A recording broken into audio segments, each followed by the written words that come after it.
do this at a great public university, university with a commitment to public education for many years since its founding. And education, as we know, is implicated in many of the problems facing our society and facing the world. Hard to think about solving problems like hunger and war and global warming without thinking about how you educate people to think differently about those issues. Therefore, education is also implicated in the solution. And the question is, what kind of education allows the next generation of children to become problem solvers, to have the critical thinking skills and the creativity to be able to confront the future without fear and without thinking the best we can do is look out for ourselves. I want to introduce now Dean Marcelo Suarez-Orozco of the Graduate School of Education and Information Studies. Dean Suarez-Orozco has been leading the school for the last several years in a direction that demonstrates that commitment to public education through a series of partnerships that have been created with public schools here in Los Angeles.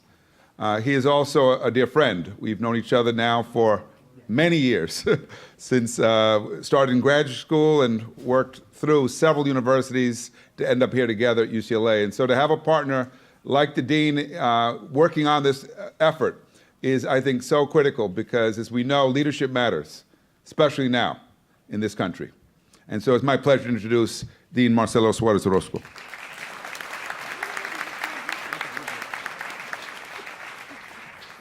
Thank you so much. Thank you, Pedro. Good morning. Buenos dias. Welcome to Reimagining Education and to the launch of the Center for the Transformation of Schools. Welcome to GSC-NIS. Welcome to UCLA. Welcome to Bryonn country. Today, you will create and recreate purposeful bonds, not simply to address, but indeed to shape the futures of education moving forward. You'll delve in new data, new conceptual work, new methodologies and technologies, endeavoring to solve today's most pressing challenges. You will be in conversation with extraordinary leaders from multiple communities. You'll hear multiple voices debating the defining matters that we face today as a democracy in our country. Your task could not be more urgent. I am just back from the Holy See. I'll bring you Pope Francisco's message. He said, "Children are a sign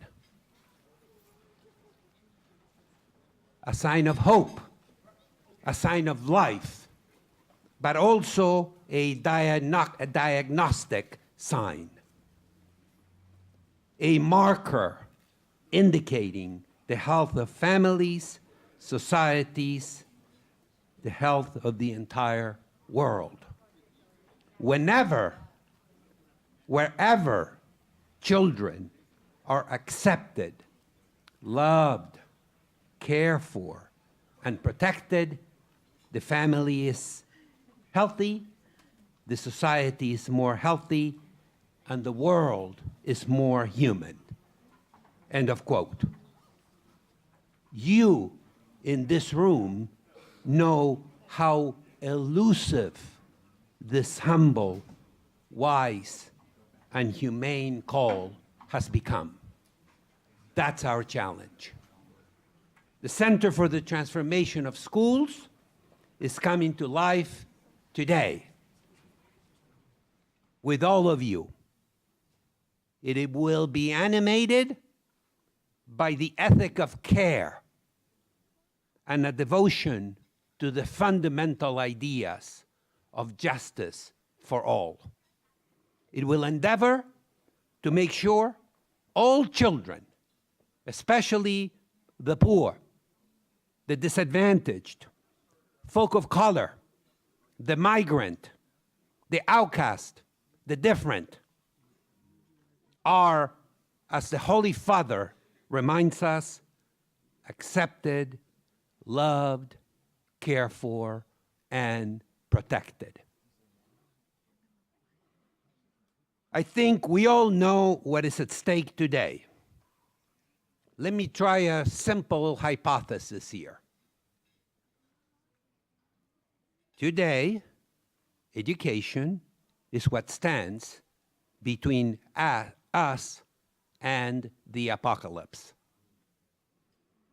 The great H.G. Wells, over 120 years ago, in less dramatic words, said, quote, "Civilization is in a race between education and catastrophe.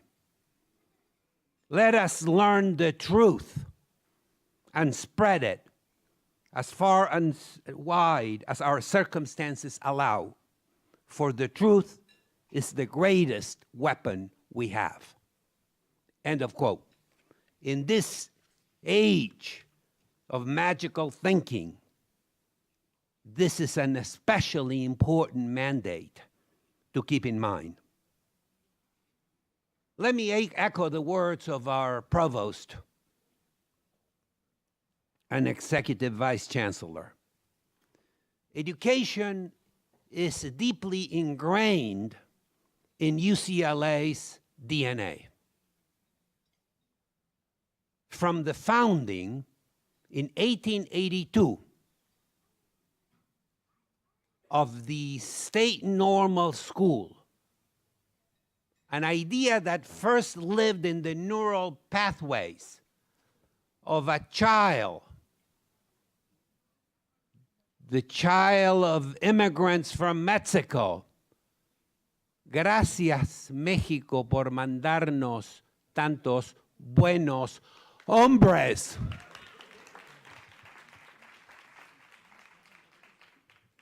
A normal school with its own experimental school devoted to training teachers in what was then a small pueblo in the desert, to 1919, when the State Normal School was renamed and relocated and became, I kid you not, this was our baptismal name, the Southern Branch of the University of California, Berkeley. I mean, can you believe that?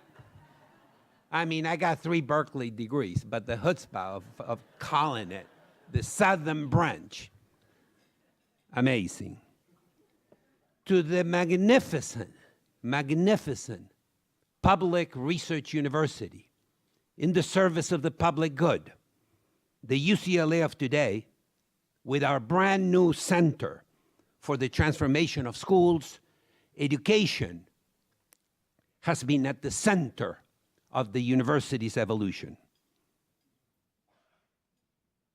Our broad intellectual vision, our purposeful dedication to engage scholarship, our unique muscular connectivity between research and practice makes us unique among the world's greatest research universities. The United States, as the Provost noted, is witnessing 2 historic formations. The monumental demographic growth nationwide of the immigrant origin populations originating in Asia, the Afro-Caribbean basin, the African continent, the Middle East, and Latin America, and levels of inequality surpassing all previous historic records. At a time when more is asked of education than ever before, growing inequality, and quoting an eminent professor here, our unfinished business with educating all our children to their great potential threaten our economic vitality, our social cohesion, and our most fundamental and cherished democratic ideals. Let me be clear.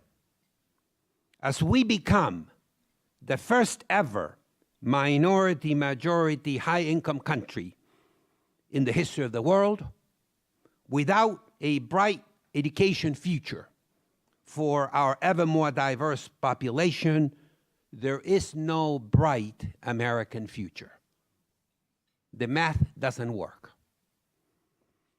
GSCNIS is organically engaged, connected in public education here in Los Angeles, in the state of California, and beyond.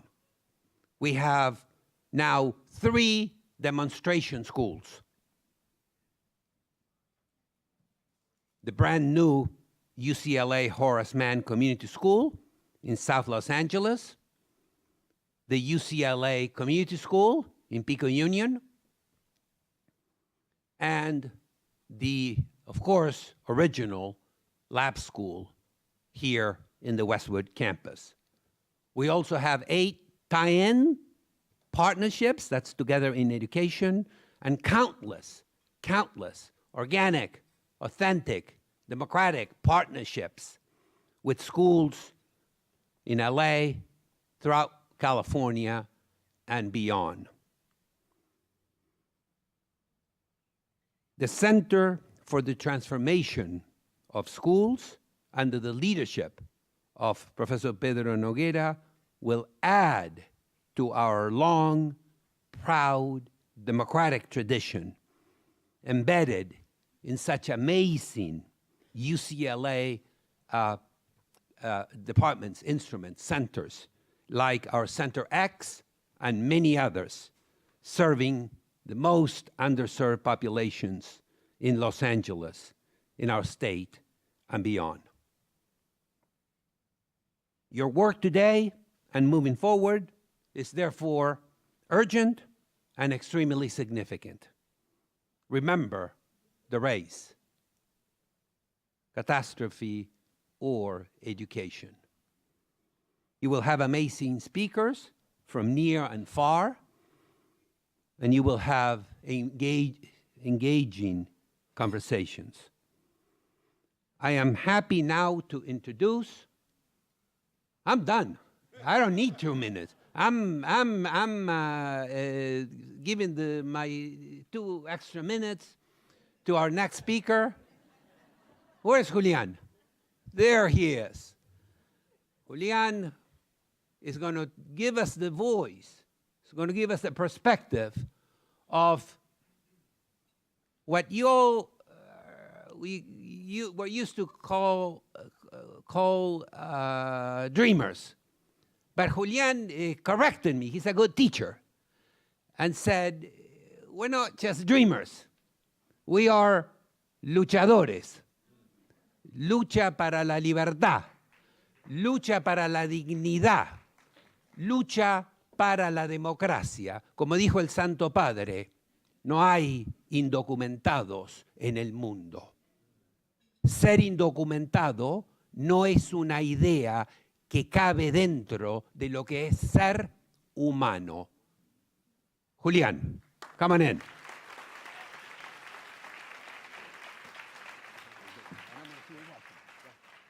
And I'm going to be with Julián in Washington tomorrow. Yes. Julián. Well, good morning, everyone. I know it's pretty early.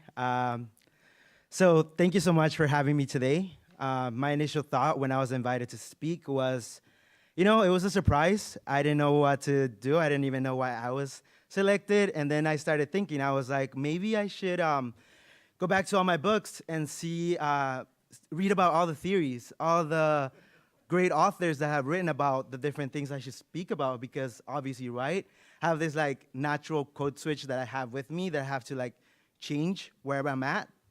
But then I started thinking to myself, that's not really who I am. And I'm not here to tell you this is what you need to read or this is who you need to listen to, but I'm here to speak to you on my experience as an undocumented person, as someone who has been in the US since a child. And I have pretty much transformed myself into the person who I am today. So let me take you on the journey of who I am today, but who I was before standing here in front of you. So I arrived in the US at the age of 8. I actually remember crossing the border, so I literally had to jump many fences to make it through. I was just alone with my 2 siblings, my sisters. One was 10, the other was 12. She was the oldest, taking care of us, and the purpose was to come to the US and unite with my mother. And that was because in Mexico, I spent many, many hours working. I was actually selling toothpaste and toothbrushes on the streets. So that was my journey. That was my childhood in Mexico. That's what I used to do for a living. That's what my family used to do for a living. So we decided to embark on this journey to come to the US. I spoke very little English, no English whatsoever. I spoke very little Spanish because I come from a small town where I still retain my native language, which is called Zapoteco. I'm very proud that I actually still speak the language. And therefore, coming to the US and being brown, automatically everyone assumed that I spoke Spanish. So everyone would approach me, teachers, educators, anyone who was trying to show support, would talk to me and say, are you just very quiet? Do you not have a voice? And I didn't know how to respond because I obviously did not know how to express myself. That's when I understood that in order for me to advance in this country was to focus on education. I had so many accesses, so many opportunities to join gangs, to do drugs, to do anything I wanted that wasn't following the right path because everything was accessible. I stepped out of my apartment and saw people dead on the streets. I would find someone shot, someone stabbed. It was a life where I knew that this was something that wasn't just my reality, but it was the reality of my community. So I set myself and my mind to say, I need to get an education. I was that good hombre, as Suarez-Orozco has said, who came to the US and focused on education. I did really good in high school, did everything by the rules, just to find out that at the end, I didn't have enough financial support to kind of put myself through college. So the first thing I had to do was, well, I'm gonna have to go to community college. That's the alternative that we have. In my community, that's very common. It's very, very surprising to hear about UCLA, to hear about UC Berkeley. I myself didn't even know where UC Berkeley was at. Graduating from that university is sort of like a shock to me and my family because when I graduated, it was the very first time my family actually got to go to the Bay Area. So, needless to say that going to community college was sort of an achievement for me. I was the first in my family to attend community college. But sooner or later, my dad and my brother, my oldest brother, were deported to Mexico. And I had to step down and step out of school and say that I have to take a full-time job. I didn't even know where to start looking for a job. I was never prepared for that. So I had to take any opportunity that came my way to make a couple dollars and to try to pursue education as it came. Once I finally made it back to UC Berkeley, after spending so many years in sewing factories, in washing factories, and sort of like just doing a lot of manual labor that now I'm very thankful for because it taught me the skills that I have, the discipline that I have. But going and facing UC Berkeley as an institution was such a big challenge. I didn't know what I was putting myself through when I got into that university. I looked to every single desk and I saw someone who was prepared, who was ready to take on this education. I looked at myself and I started thinking, am I even supposed to be here? Am I even given the opportunity to be here? Did someone make a mistake on the application process? They just admitted me because they accidentally, just were on a rush and just threw my paper onto the admitted pile. But that was not the hardest part about it. The hardest part was having to constantly fight this monster that I carried with me, which was my identity, which was like, yes, I am at this institution, but do I actually belong? Do I have all the different resources? And do I even have the mental capacity to undergo such a stressful and rigorous process of obtaining a degree? Because I wasn't just thinking about getting an A on a test. It was more about like, how is my family doing? Are they eating? Are they actually able to make it to work and back home because of the current administration and also hearing about all these hundreds of people getting deported? My mental health was not all there, but I had to constantly fight for that. And that's why I kept on saying the phrase when people say, you're a dreamer, I'm like, no, I really am not a dreamer. This is not a dream to me. This is a reality, and I'm fighting for this reality. And at the end of the day, one thing I really want to make sure and want to, I guess, bring to the table for today's conversation and for ongoing conversations, hopefully, is the fact that the undocumented community is not just fighting for liberation. It's not fighting to get 11 million people lawful citizenship. It's more about getting acknowledgement and getting respected, because for a very, very long time, we have not been respected. We have not been treated as equal. We have not seen what it's like to, have a dream of going into a different profession than public service. I myself know a lot of undocumented folks who are devoted, like myself, to fight for justice, to fight for public service. But why? Because we see everything that we see in our communities. So it's natural for us to go back and say, I want to help my community. It's not because we don't like STEM. Oh, I love math. I was great at math. I was taking calculus at the 10th grade level.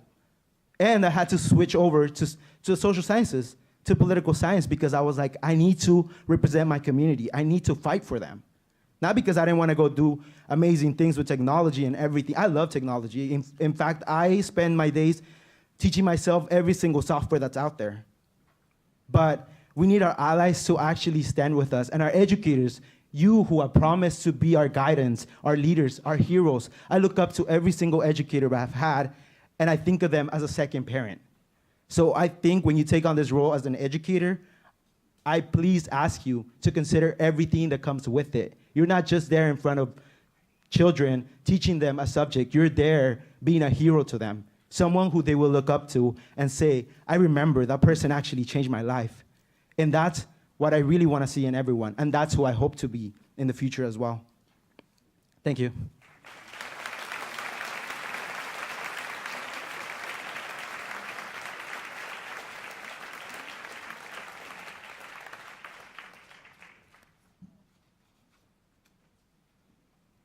Thank you, Julian.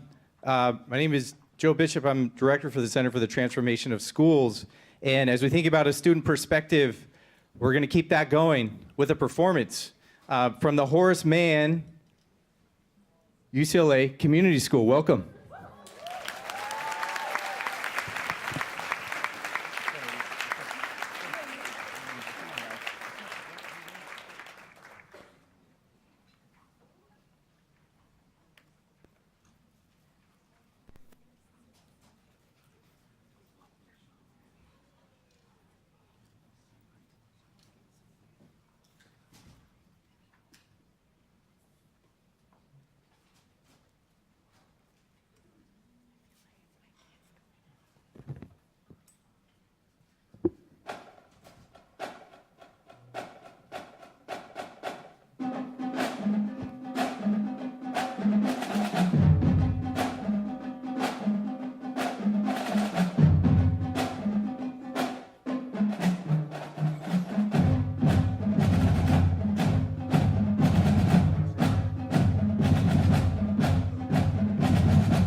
Can y'all join in with these kids and say, oh, why?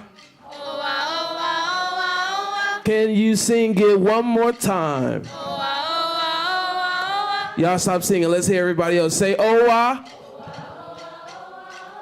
I thought this was educators. Y'all sound like singers. Sing, oh, why, oh, why, oh, why, oh, why. Come on, louder. Oh, why, oh, why, oh, why, oh, why. Second verse. All the time you're in my school. You know you're in my classes too. All the time you're in my school. You know you're in my classes. Every day showing us the way. Showing us the way. Every day showing us the way. Here we go. Every day showing us the way. I'm in love. I'm in love with UCLA. Oh, why, oh, why, oh, why, oh, why. Oh, why, oh, why, oh, why, oh, why.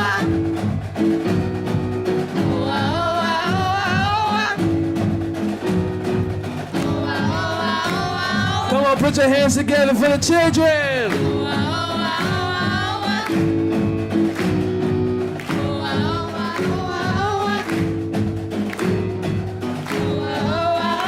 Last time, here we go. Oh, why, oh, why, oh, why, oh, why, oh,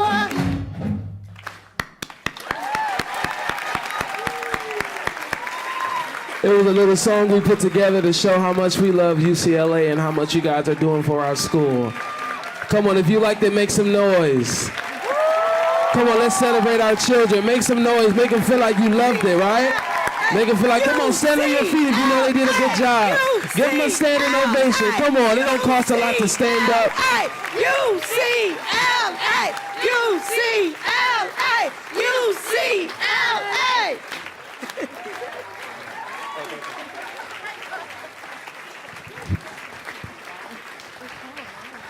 Let's give it up one more time for the horse Mann, UCLA Community School. Thank you, Mr. Rabb on the microphone.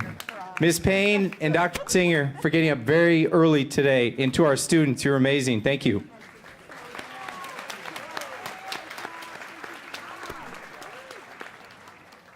As you heard, Horace Mann is one of the schools that UCLA has a partnership with, and so we're so proud to see these young people, and as all of you can see, how much music and the arts are central to the work with schools and with children. So I want to thank them for making the trip. Not easy to get around in LA at this time of morning, and so appreciate their being here. There are seats up front for those in the back who don't have them. We saved them for speakers, but apparently they don't want to sit there, so some nice seats right up front. Now it's my pleasure to introduce a colleague and a good friend, Bryonn Bain. Bryonn is an activist, an artist, and a professor.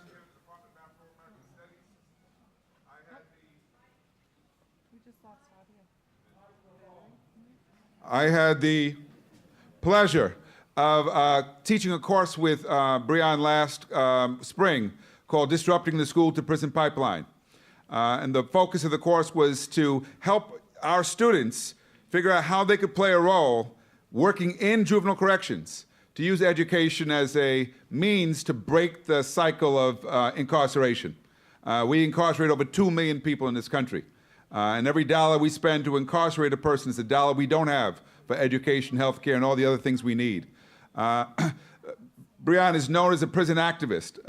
That sometimes I told him, that doesn't sound like you're a prisoner who's an activist.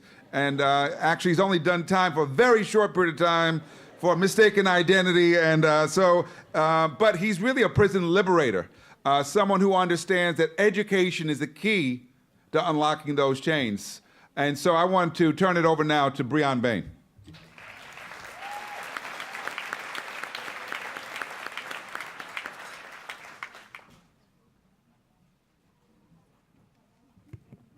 Check, check, check.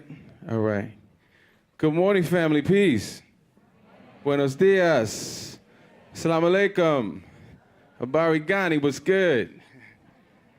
So, my name is Bryonn Bain. It's a pleasure to be here with y'all. Give it up for Pedro one more time for blessing us, for putting this together. Give it up for the Horseman Drumline, for bringing down the house. Wow, if you weren't moving to that, you don't need to work in schools, you need to work at the morgue, because that'll get you up in the morning, all right? So it's an honor and privilege to be here. I am gonna talk a little bit, but we need to continue the spirit of engagement, participation. I'm gonna actually draw on and invoke the spirit of one of our greatest poets, as a poet myself, one of our greatest poets, the Honorable Robert Nesta Marley, who had very influential lyrics, and one of his pieces, some of y'all may know, it said, "Get up, stand up. Stand up for your right." Okay, we got some fans in the building, so I'm gonna need to hear from y'all in that spirit, because Bob Marley, like so many of us, believe that there are certain human rights that we should fight for. We should use our art, our culture, every morsel of energy we have in our bodies to actually bring people together, but also to fight against injustice. And so if you believe that education is a human right that's worth fighting for, I'm gonna need y'all to make some noise. So over here, if y'all are with me, make some noise on this side of the room. Make some noise real quick for me. Okay. Not bad. If y'all can do better, because y'all really, really believe it, make some noise over here. Okay, they made y'all sound like the remedial class over here, so we got to get that right. So let's work on that. I'm gonna give you a chance to redeem yourself. All right. So when I go over here, I need you to say, "Get up." 1, 2, 3. Get up. Over here, stand up. 1, 2, 3. Stand up. 1, 2, 3. Okay, now I'm gonna surprise you, all right? I'm just gonna throw it at you, I'm not gonna give you a warning. Let's see if you can be louder than the other side of the room, all right? Because we're trying to invoke that energy and bring that spirit into the room. When you feel like you beat down, when your face is in the ground, when you think you're about to drown, you can turn your life around.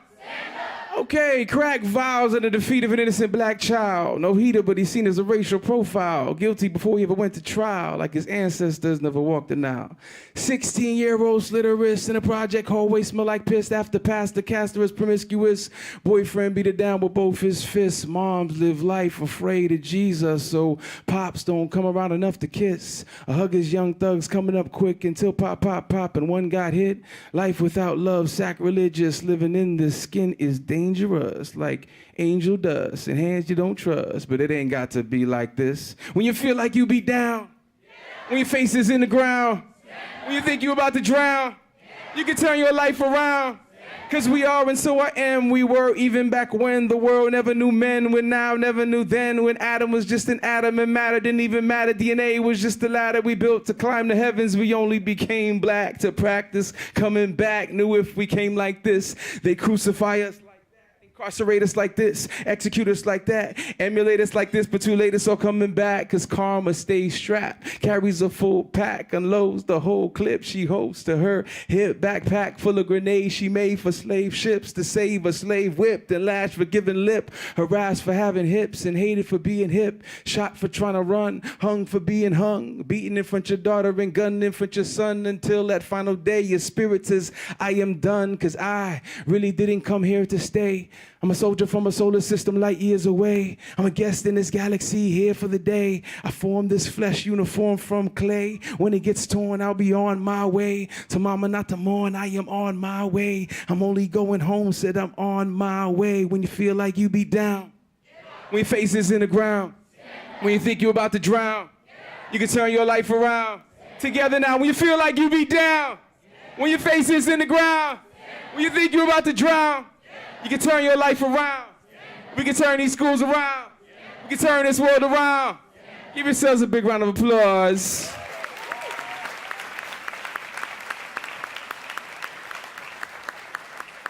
I'm gonna say a few words about schools that liberate young people. I'm really here to open up for my man, Pedro, because you know what I'm saying? I want to make sure the room is right before he drops it on us real quick, you know. And I got the chance to open for Common last month, so I've elevated my game now, you know what I'm saying?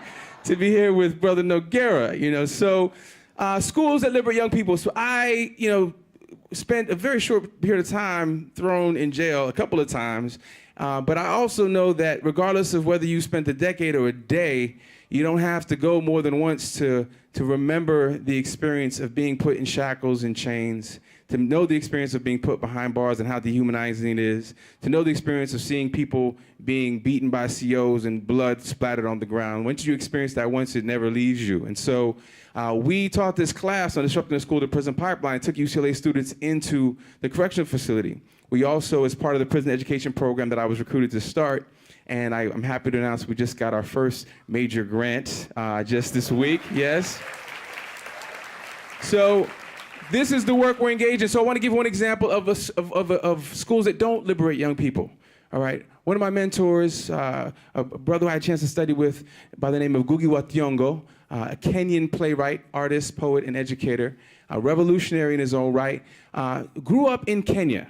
And in Kenya, he grew up under British rule, under British colonization, and he told us that the British forced everyone to speak out in English because they didn't want anybody to speak in their native language of Kikuyu. Everybody say Kikuyu.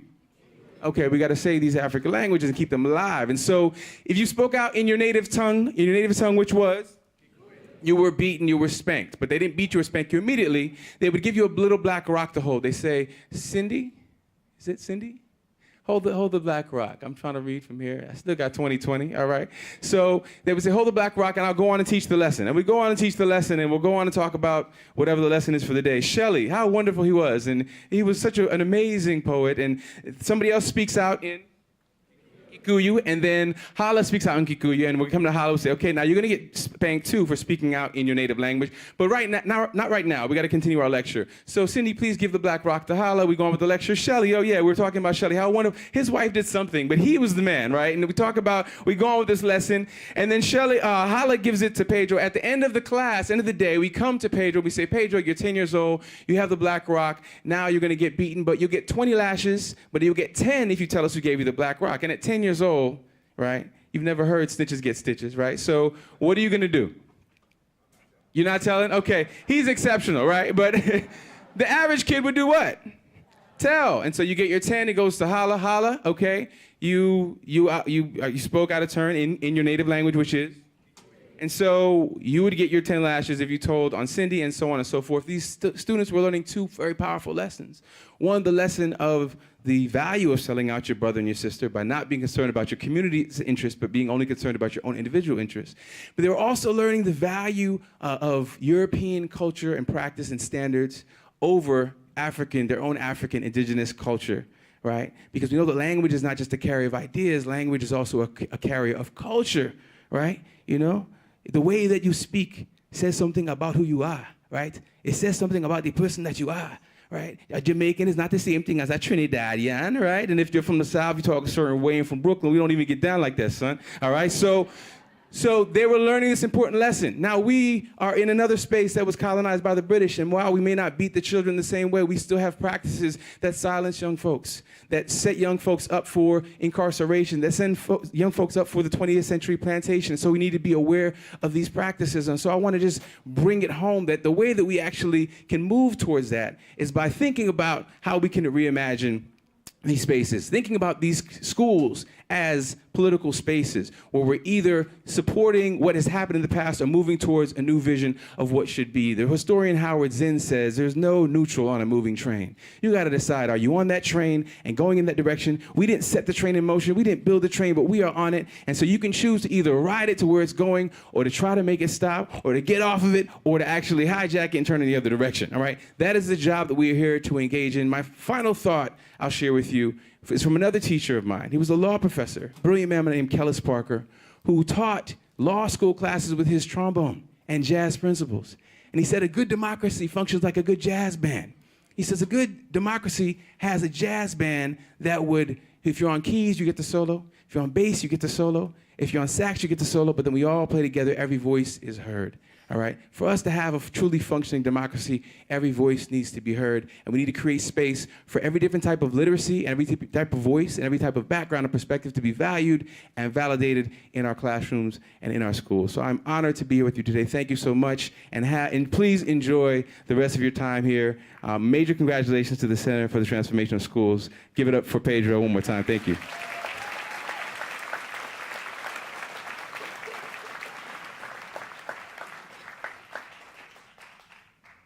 So, thank you, Bryonn. And as you can see, the power of the arts, both to capture the imagination and to begin to open minds. And when you see it in schools, you then wonder, why is it that art is being cut out of schools? And too often, anything that's not on the test is what we take away from children. Take away the art, take away the music, take away recess. I saw a study recently that said that eating lunch was good for test scores, and I said, thank God. I might take lunch too. We're here to challenge all of that and to really think comprehensively about what children need. And that's the reason why we founded this Center for the Transformation of Schools. Transformation, not reform, because as we know, we've been reforming education for a long time in this country. And as my friend Charles Payne says, and wrote a book to this effect, so much reform, why so little change? What's wrong? When you think about No Child Left Behind, we still leave so many children behind.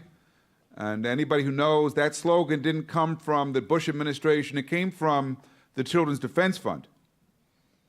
But when Marian Wright Edelman came up with the slogan, Leave No Child Behind, it didn't mean to test the children as frequently as possible.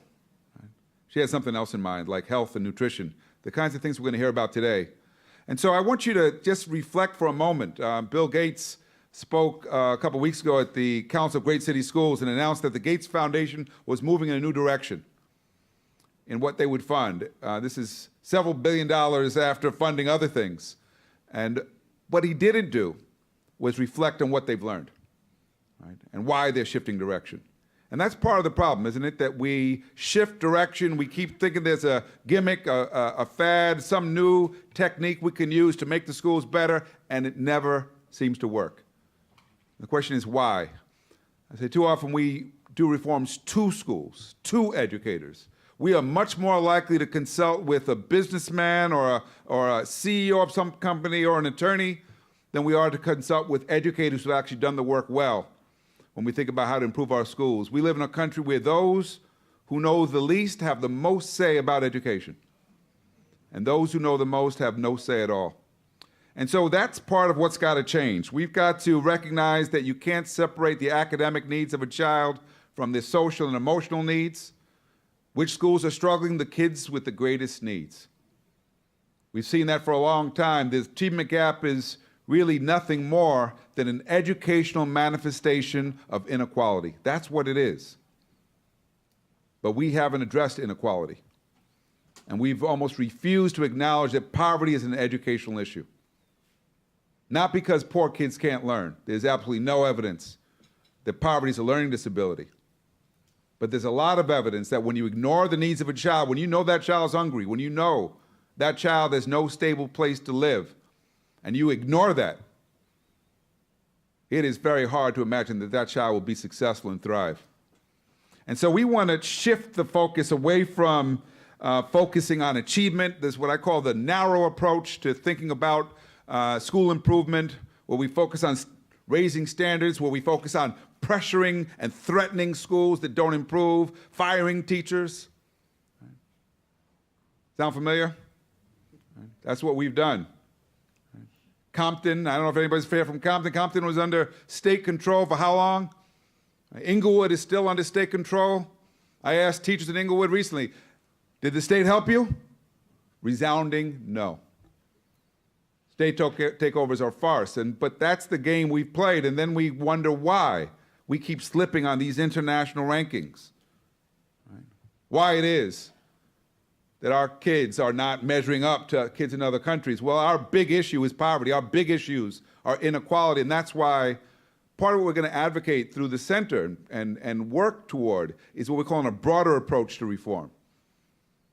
An approach that focuses on the conditions for teaching and learning, an approach that sees the whole child, right? Health, nutrition, the arts, as well as stimulating and inspiring academics. Ask yourself, how often at the end of the day do the kids you know come back and say, that was a hell of a day.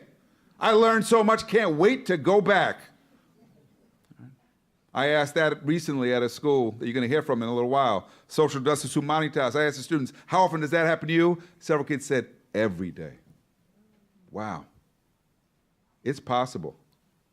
It's possible if we reimagine what we're doing and we rethink our approaches, and instead of focusing on competition and pressure, we focus on collaboration and learning from each other, because that's one of the things that doesn't happen in education. We don't learn from success. Sometimes even when it's in the same school. Teachers who are engaging kids, challenging them, pushing them, getting them to learn things that others failed at right next door. Not happening, and we don't ask why. What's different? And so we've got to shift the focus, and that's the reason why the center's been established, because we think that we've got to start thinking about safety and health and understand how what's going on in the community impacts schools, and we've got to think about the way in which broader changes in our society, changes like immigration, which we've heard about a lot already. Alex de Tocqueville, the French political philosopher, wrote to a friend back in France. He said, imagine a country made up of people from all over the world. This was in the 1830s. With different religions, different languages, what's going to hold these people together? The answer to that question has always been education. Because we look to our schools to hold us together, to create some semblance of a civic culture, to prepare people to participate in democracy. The fact that we don't do it well, and many would say the evidence shows, given the last elections, we haven't done it all that well. Can we really distinguish between fake news and real news? Doesn't mean that education is not critical to our future. And so the question is, what kinds of education? How do we organize schools to meet the needs of kids? Well, part of what we got to do is we've got to broaden the focus. And a lot of what you're going to hear about over the course of the day is what that needs to look like. And you're going to hear that from places where it's happening. Right? We're going to have Superintendent of Miami, Superintendent of Vancouver, Washington here to talk about that work, what it looks like on the ground.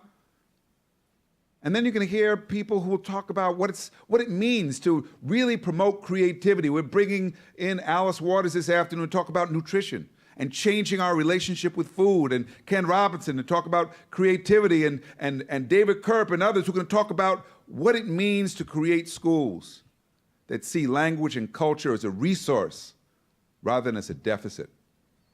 And so I want to encourage you today to think about what it means to do things differently. We have thought for the last several years that if we simply raise the standards and hold more schools accountable, we could improve schools. The record shows that hasn't been that successful for us. The highest performing urban school district in North America focuses on capacity building in schools. When schools are struggling, they don't threaten to fire the principal, they come and say, how can we help? That high-performing district is Toronto. And Toronto is a place where equity is the center of their work. And because of that, the fact that kids are poor, the fact that they don't speak English is not an obstacle to higher achievement. That's why on most of the international standards, Canada is number 2 in the world. And when you look at the success in Toronto and recognize they made some of that progress under a crack-smoking mayor, you say, wow. Imagine what would have happened if they had a sober mayor in charge, right? So we want to rethink the approach, and we want to change the questions we've been asking. Instead of asking, how do we raise achievement, I want you to start thinking about, how do we get kids excited about learning? Right? They're motivated, so they're willing participants in their own education. Instead of asking, how do we hold teachers accountable? How do we hold all the stakeholders accountable? The students themselves, their parents, the politicians. State of New Jersey, every urban district's been under state control for several years. When's the last time you heard the governor say, I'm in charge and my schools are failing? And instead of asking how do we close that achievement gap, which is really an outcome of the inequality, we think we should be asking how do we expand learning opportunities for kids? Because there's an opportunity gap that we've got to close.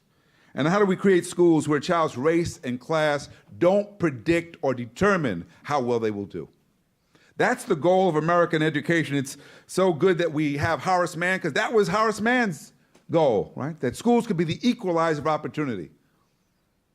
Well, that ideal still lives in many parts of the world. I saw it alive and well in South Africa, visiting a township outside of Port Elizabeth. Talk about poverty, some of the most intense poverty I've seen. Over half the kids in the school were orphans. Parents had died of AIDS. And we visited Sapphire Road School and met this man, Bruce Dammons, the principal. He said, when I got here, this school was in shambles. There were pipes stolen, so you couldn't bring water to the school. Teachers weren't showing up, kids weren't showing up. And I was asked to lead the school. So he decided he's going to start by throwing a party. He calls it a Thanksgiving party. He said, I'm going to thank the community for their support. And he has food and music, so people come. And they ask, why are you thanking us? He said, I'm thanking you in advance, because I can't do this without you. And he said, well, the first thing we got to do is we got to make this school safe. He said, I want to meet the people who've been robbing the school. He said, the people who are robbing the school, we call them Tutsi. Tutsi is the name we use for gangsters in South Africa. He said, well, let me meet them. So he goes to meet the guys. He said, I'll make you a deal. You stop robbing the school, you can live here for free and provide security. And now the school is safe. And the people who once robbed it are the people who protect it. And he goes to the mothers. He said, you know, we've got to figure out a way to get kids back in school. He said, the kids are hungry. He said, look at all the land we have. Why aren't we growing food? And now there's a thriving garden staffed by parents in the community. Half the food goes to the school, half goes to the parents. No one goes hungry. And parents volunteer in every role. They have a clinic staffed by parents. I said, are they trained? They said, no, they're not trained. I said, what do they do when a kid's sick? They said, we just give them a glass of water, tell them to lay down. Half the time it works. So when it doesn't work, we have to call a real nurse. The point is, they're not going to wait for help because help isn't coming. Okay? And so over 80 parents a day now volunteer at the school, doing everything from cleaning the bathroom to doing home visits to help parents who can't help their own children get to school.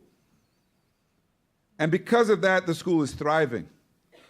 And you would never know that this is a school in an impoverished community because the kids are so vibrant and so able to contribute now to themselves and their families, and they did it without a dime's worth of extra revenue coming from the Ministry of Education. And so when I met with the leadership, they were preparing for a march. They were going to protest because the teachers hadn't been paid for weeks. And they were making signs. And I saw the principal making his sign. I said, you're going to march with them? I said, United States principals don't march like this. He said, if I don't march with them, they'll be coming after me. And the last person from the Ministry of Education, they locked up in a closet for several hours. I don't want that to happen to me. He said, I work for them. You know what? In this country, our schools and affluent communities are accountable to the communities they serve. That's not true in other communities. And so if you can do that in Port Elizabeth, if you can change the way we're working with kids and start to cultivate not just grit, which is important, but you know, all the grit in the world without opportunity leaves you tired and broke, right? We want agency. Agency that starts with critical thinking. Agency that recognizes that it needs to also be collective. Right? Not just about what you do by yourself, but what we do together.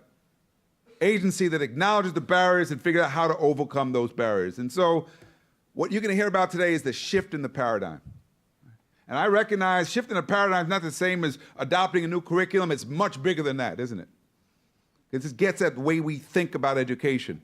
So long in this country, we thought intelligence was in the genes. Some people had it, some people didn't. That's why we sorted kids very early, didn't we? Right, to keep the smart ones away from the not so smart ones. And we sorted the teachers too. We're one of the few countries in the world that will intentionally assign the newest, least experienced teachers to work with the most challenging kids. We don't do that with electricians or pilots or doctors. We do it with teachers. Not surprising we lose teachers. So what we need is a different paradigm that cultivates talents in kids, that recognizes that closing the opportunity gap is essential, that works with parents and communities, that uses discipline to build character, not to weed kids out. And so that's what we're going to hear about today. And so to get us started, I want to invite up the first panel. And our first panel includes the president of the National Education Association, Ms. Lily Escalin Garcia. Please join us. A leader of our teachers throughout the country, Dr. Cheryl Katoka, Professor in Residence, Division of Child and Adolescent Psychiatry, Center for Health Services and Society at UCLA.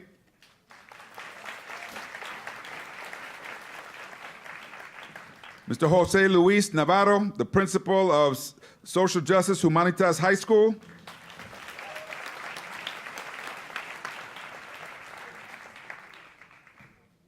And Alberto Rentana, President and CEO of Community Coalition.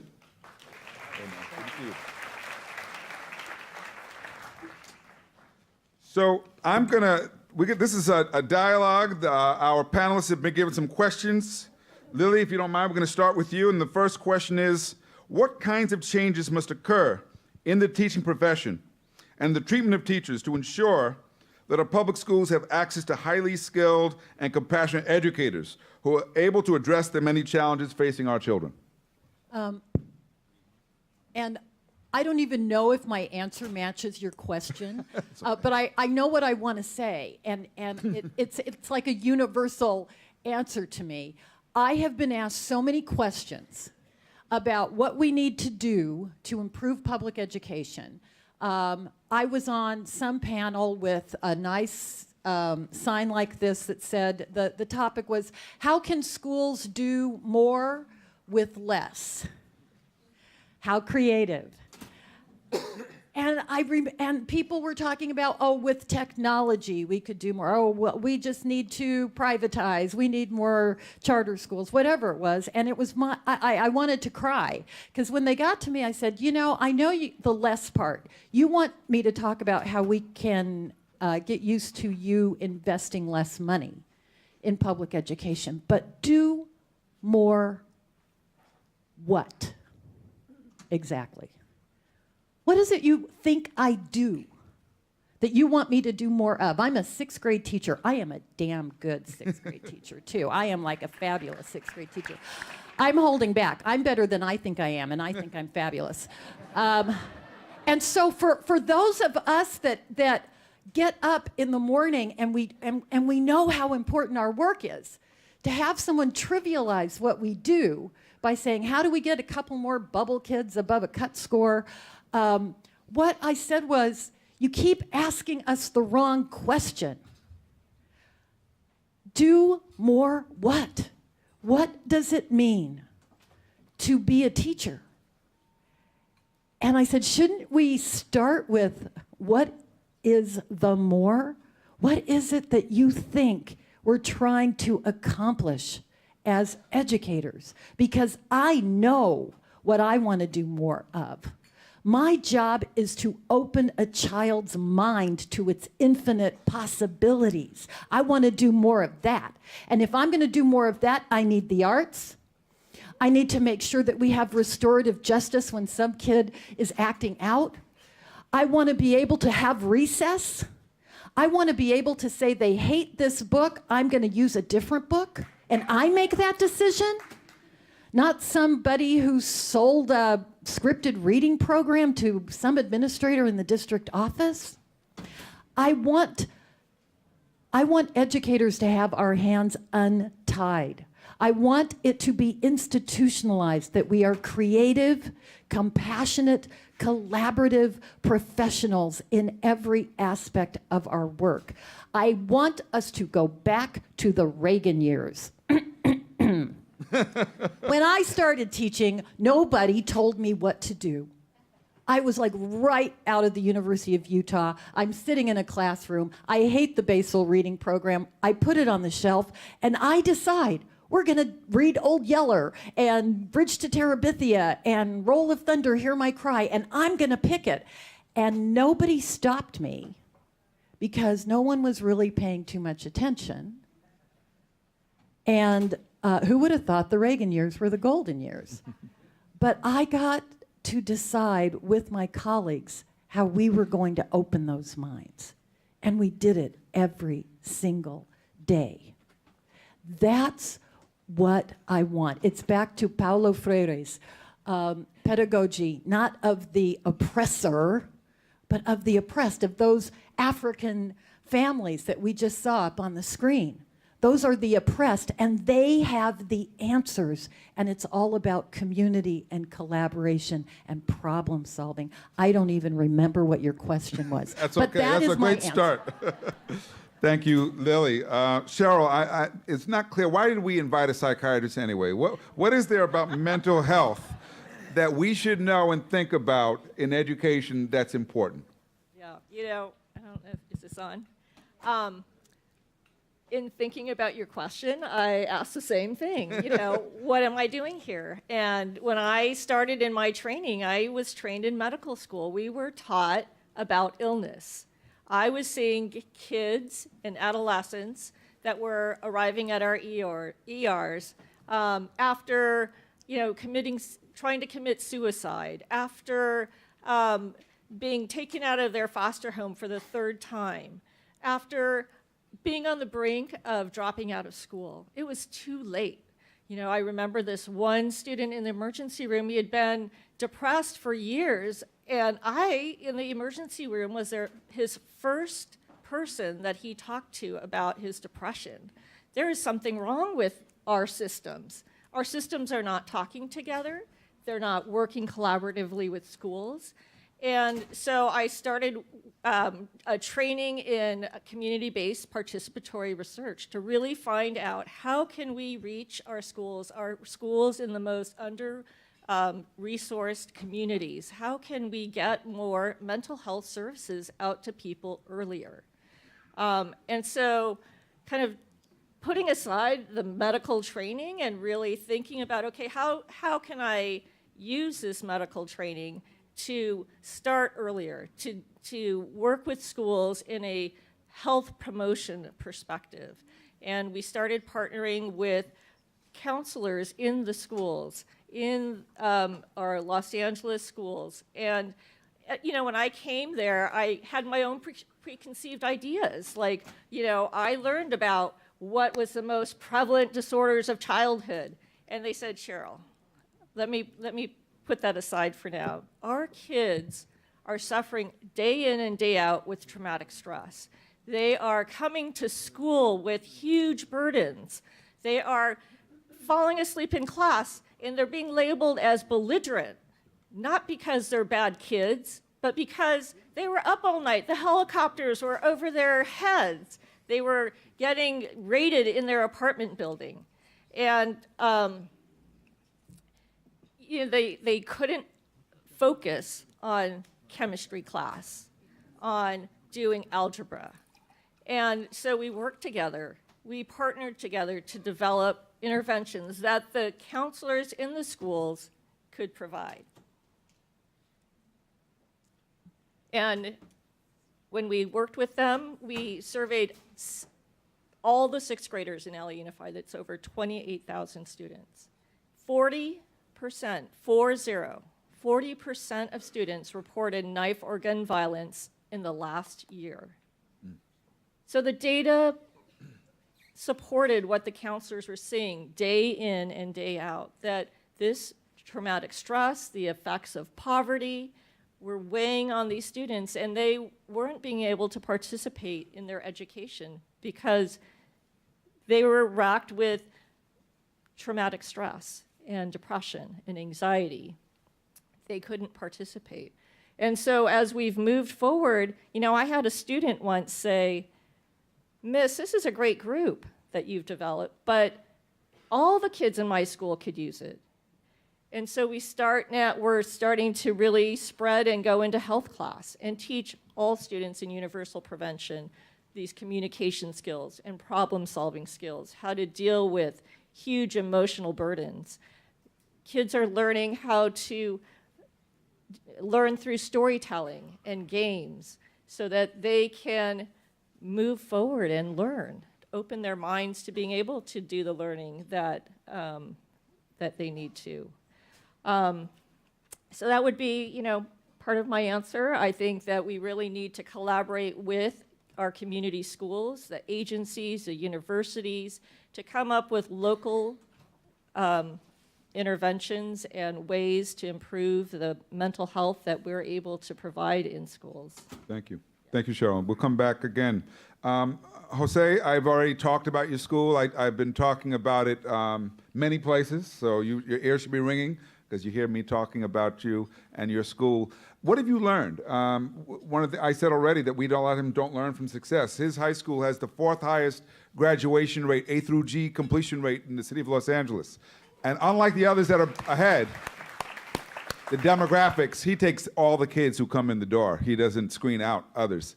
So, Jose, talk about what you've learned in doing this work over the last several years. When you sent me the question, I'm a school leader, haven't had much time, so I just jotted down my ideas based on exactly that question, what have I learned? And I learned that it can be done. A lot of people are just saying it can't be done. A lot of people blame it everybody. And you just have to get to work.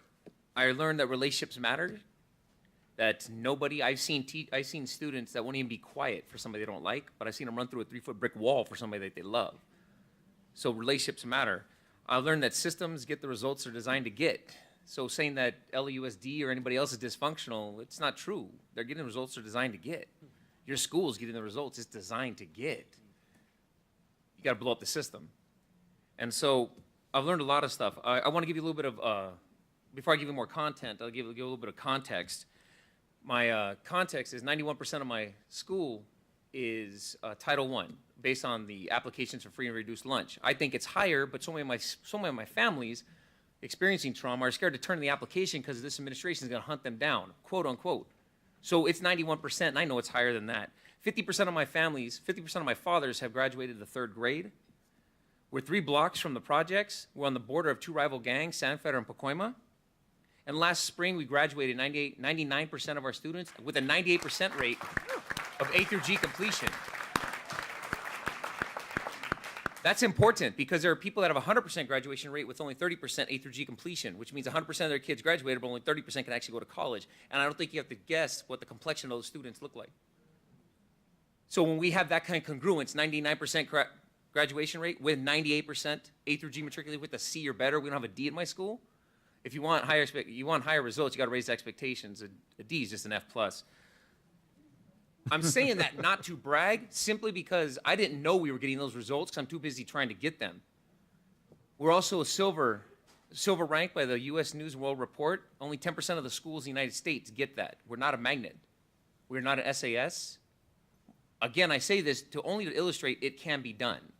It can be done. And finally, September 22nd, LA Times said we were the 4th ranked high school in Los Angeles, and we're the poorest school on that list. And we're the 4th ranked when it comes to getting kids to college. And with the December article that's coming out, we're the highest ranked at keeping kids in college. And I think that is something we need to talk about because it can be done. And we got to stop throwing our hands up in the air and blaming everybody, blaming the unions, blaming the administrators, blaming the district. We got to point all of our focus at poverty, the real issue.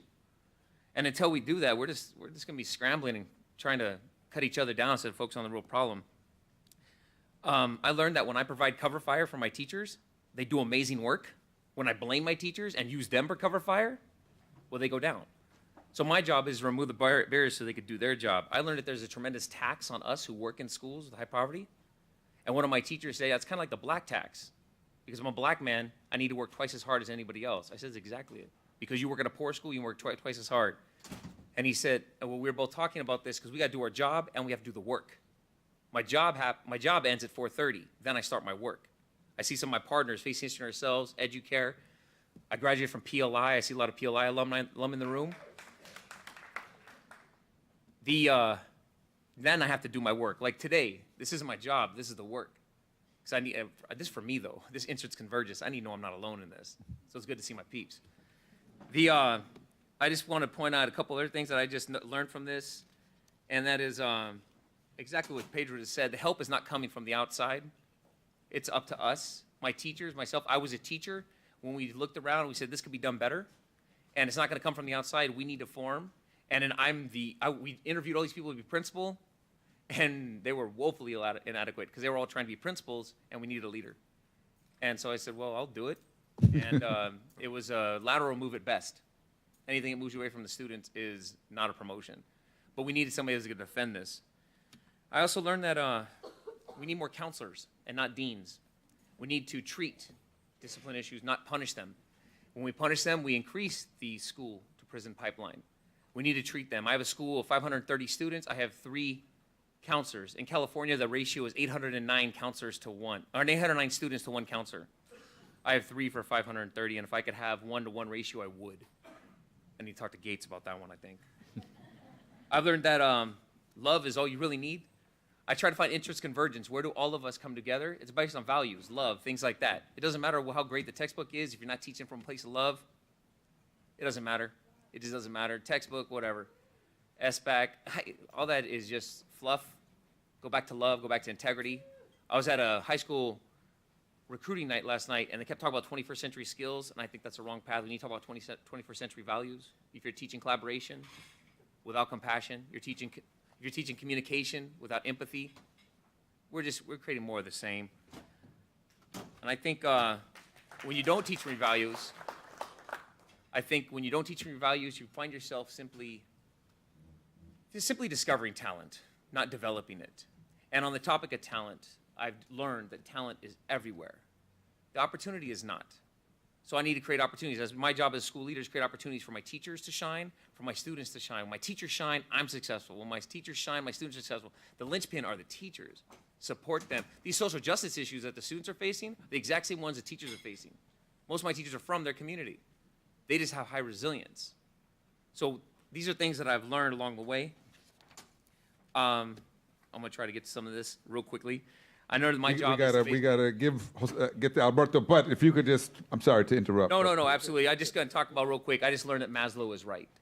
Maslow is right. 1943, everybody knows what I'm talking about. Nobody uses it as a framework. It's simple. It gets to the point. Get kids up that pyramid, and you embrace your community partners. You embrace your teachers, and you can get kids up that pyramid faster. People want to be successful. If they're not being successful, it's because they can't be successful. My job is to figure out the can't. What is the can't? And get the can't out of the way. My teachers want to be successful. If they're not being successful, it's because they can't. What is the can't? That's what I learned along the way. I've got a bunch of other stuff I could share, but I definitely want to pass it over to my brother here. Thank you, Jose. So, Alberto, so often the community's blamed. The community's the problem. I even hear some educators, we're going to do it in spite of the community, not with the community. What does the community have to offer as a resource that we're missing out on so often? Agency. Not just the grit, like you said, but the agency. There was an article in Medium. The title of the article was "The Movement for Expanding Educational Opportunity in Los Angeles, Progress, Lessons Learned, and Reflections on the Path Ahead." And the article was about as long as the title. It was really long. It was like a 30-page article by Wendy Kopp. Nowhere in the article did they mention your effort or your school. In fact, nowhere in the article does it mention community. It talks about billionaire reformers, courageous leaders, but it didn't mention one major solution that was driven by the community. Every single equity-based effort in Los Angeles was not driven by billionaires. It wasn't even driven by the teachers union or administrators. It was driven by the community. So the A to G fight in LA that made college prep classes a civil right, that was a community-driven effort. The School Climate Bill of Rights that got rid of willful defiance and reinvested in restorative justice, that was a community-driven effort. The effort to take LCFF dollars, the dollars to target needy schools, and redistribute it to the highest need schools in LAUSD, that was a community-driven effort. And that's not being mentioned. And the reason I raise this is, and to answer Sir Pedro's question, if you just think about any major intervention in our country to tackle racial injustice or inequality, anyone, pick anyone, there's always been a social movement that's been a part of it, that's sparked it. And so if we're going to continue to, if we want to move from reform to transformation, right? If we want to create liberation communities and liberation zones, then we have to bring community back into the center. Because the people directly impacted by the problems we seek to resolve are not at the decision-making table. And that, to me, is the most counterintuitive approach to solve any problem. Because they're going to be honest with you, they're going to tell you the challenges, and at the end of the day, while I think we have to rethink the accountability framework, it's when community members, parents, and students and residents demand justice and change when we ever really move the needle. I think that so much has changed because of the A to G intervention in 2005. There's so much more work that needs to go, but I remember being a youth organizer in 1999, and college was just not a conversation that was being had in Fremont, Manual, Crenshaw. It was being had on one track when we had multiple tracks. It was a conversation being had with a targeted set of students that were identified based on their alleged intelligence genes. But today, it's no longer acceptable. Now, we gotta match our expectations with resources, but the very fact that we're demanding that our schools provide excellence and an opportunity for all of our kids to create the congruence that's being created there, at the very center of that was people, was community, was students. So the last thing I'll just say, for me, as we think about the role of the community, we need to not just bring them in. I agree, they're not just consumers. We don't just need to bring in our community to provide a service. What we need to bring our community in is to put them in the driver's seat, because at the end of the day, liberation is their self-interest, more so than anybody else. And if we can't create a space for those who have the most at stake to drive change, then this will continue to be a reformist movement, and it'll never be a revolutionary movement, a liberation movement, or a transformation center. Thank you, Alberto. In a moment, I'm going to turn to the audience for some questions. So if you have a question, it must be brief. So I suggest you write it down. There are mics on the side, and we'll turn to you in a moment. Before we do, I want to thank, again, the California Endowment for their support, and the Stewart Foundation. We couldn't have done this without their generous support. So thank you for making this possible. I want to go back to the panel because I think all of you in various ways have made the case for why we need to do things differently. Lily, I haven't heard many people say we got to go back to the Reagan years too often. But you know, to be fair, many people would say, you know, before standards and accountability, we know how well kids were doing. And we literally had kids graduating with diplomas that were worthless because they often lacked the skills. So, you know, the pendulum swings, right, back and forth in terms of policy. And we're seeing it swing yet again with the ESEA, and now states have more freedom. With this new freedom, what should states be doing to further improve education or to do a better job than we've done so far? Please. Wow. First, I want to thank you for using the word transformation. I don't even accept invitations anymore when someone wants to talk about reform, because it means privatize, standardize, deprofessionalize. And you cannot point to one place in this country where someone using that formula can say what you just said about the schools that and the students that they're serving. But I want to go back to Horace Mann. Thank you for inviting a Horace Mann drum band to come, because we forget, going back to the purpose of a public school. If you go back to pre-Civil War, and Horace Mann, who was not an educator, he was a lawyer who happened to have volunteered to be on this thing called a school board in Massachusetts. And what the problem he was trying to solve was not reading, writing, and arithmetic. He said, look at this new thing we have called the United States of America, where we have a lot of immigrants, mostly from Europe, but a lot of immigrants coming in, rich people and poor people and farmers and people who live in the city. what makes us Americans? We're brand new. We've only been a country for 60 years. What will make us Americans? And working on this school board, he said, that's it. We will have a building in the middle of a community. We will hire professional teachers. We'll make them all women because we can pay them almost nothing. All right? So not completely a saint. But it was, and rich people's kids and poor people's kids and immigrant kids and people who came over on the Mayflower. And whether your father's a lawyer or a farmer, you'll all sit together and you'll learn how to be neighbors while you're reading, writing, and arithmetic lessons go on. And so we have this concept of democracy intertwined with the beginnings of our of this concept of a public education. And we have never once, not today, not in Horace Mann's time, never once lived up to the ideals of what that public school was supposed to be. Equal opportunity, access, equal respect for the infinite potential of every student. So when we talk about transforming education, for me, it is all about saying, how do you open that door to what John Dewey and Paulo Freire and Horace Mann were all talking about?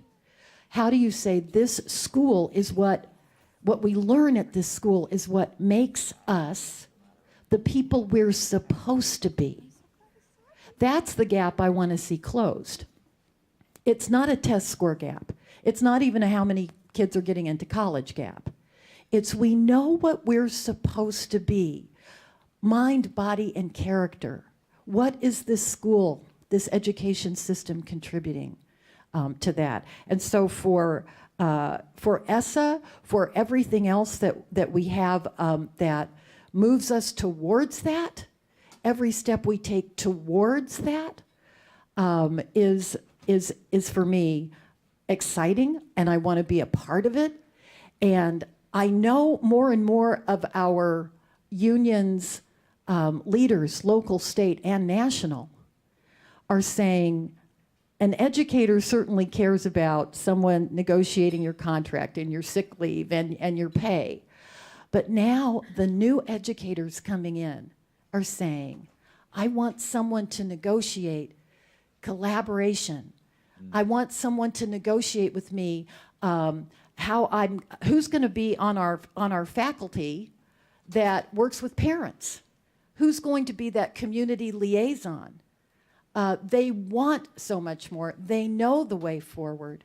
And they're demanding that they be a part of that community. So I'm so excited about what Alberto was saying, because that little box that you want to put a teacher in that says you stand up in front of the classroom and you have lesson plans and you grade papers, they're saying, no, no, no, no, no.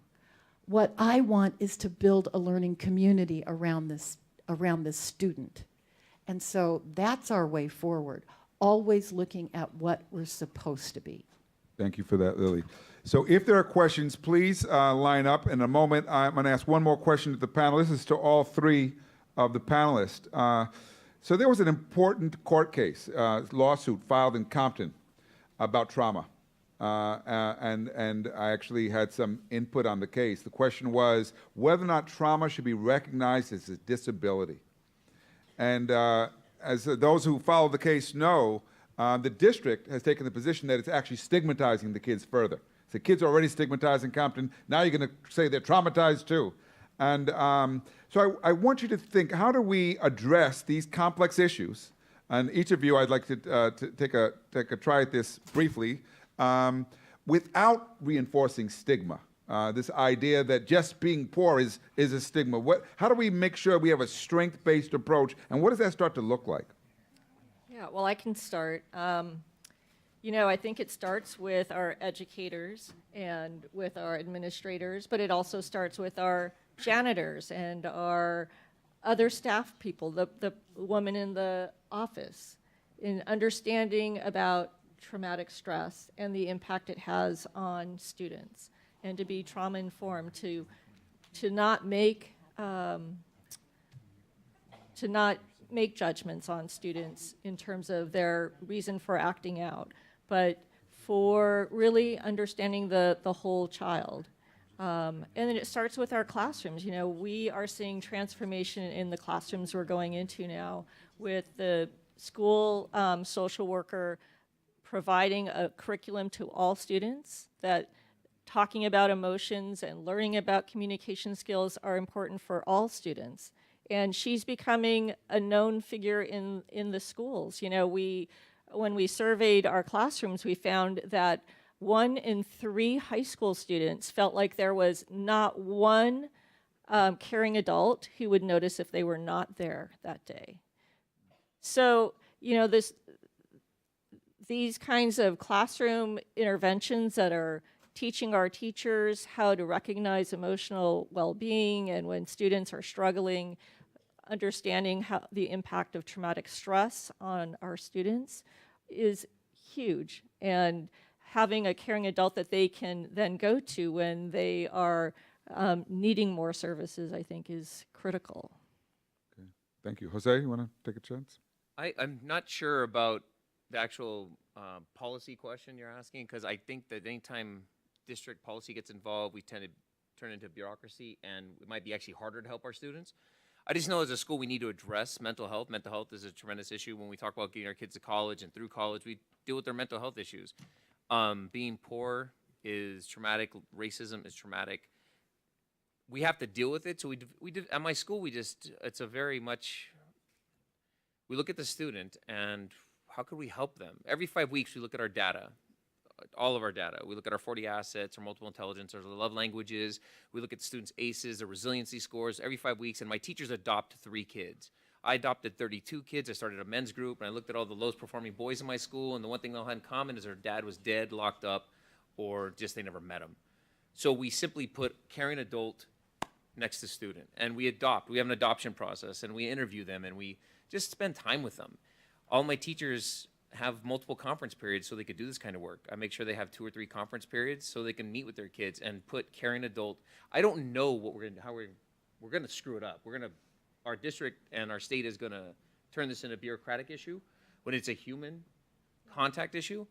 And I simply just try to put caring adult with student. Tell them about the way you start the school year. I got to witness it this year with the activities you had going on for students as a way to get them ready for school. That's crazy because we're asking our students to embrace their culture, thinking about Tara Yoso's cultural capital. Embrace your culture, but resist your environment. But trust the strangers around you. It's complex. Don't talk to strangers, but talk to them. It's complex. And so we have to give them tools, and I totally agree about the agency. This is gonna be the first generation in American history that's gonna do worse than their parents. So we can't give them capital, we have to give them agency. We're not gonna be able to give them money, so we gotta teach them how to deal with issues. One of my community partners is EduCare, Stu, Armando, Jenny sitting right over there, George. And I invite them in, and what we do is we are the first 3 days of school for my 9th graders, and first day for the 10th, 11th, and 12th graders is we get together, we do team building activities. So they know that there's people that care about them. It's really heavy too, but until they feel, and you guys have all heard this before, it's cliche, they don't care what you know until they know you care. So these kids are doing trust falls and things like this, literally in a couple blocks from the project where they don't trust anybody. And they were taught not to trust anybody. And you don't show any weakness. And we're asking them to show weakness. We're asking them to step in defiance of everything they know. And EduCare has been very good to give us the support to do these types of things. But when you showed up, these kids were literally in circles, falling into one another. And hopefully 3 days later, they'll be brave enough to do something incredibly courageous, like raise their hand and ask a question, and develop self-efficacy and tell the world what they need. We're trying to build those types of skills, and we do that the first couple of days. And what you heard me tell them was, just because you're not in a classroom doesn't mean you can't learn something. I don't want you to create Me Too's. The more times you could say Me Too, the closer we're going to close these gaps. And it was right after the shooting in Charlottesville. I think it was like a couple of days after that happened. And I just wondered if the shooter was able to say Me Too, like, oh, I have a mother. Yeah, me too. I have dreams. Yeah, me too. If we can collect as many Me Too's, we can actually close these gaps and just see me and you and me. In la catch is a phrase it's a poem that we recite as a school. You are the other me. And so we're trying to, how do you systematize love? And that's really what I'm working on, is how do you systematize love? How do you make love a verb, not a noun? And how do you give teachers the tools and time to love their kids? That was what you were able to witness, yeah. Thank you, Jose.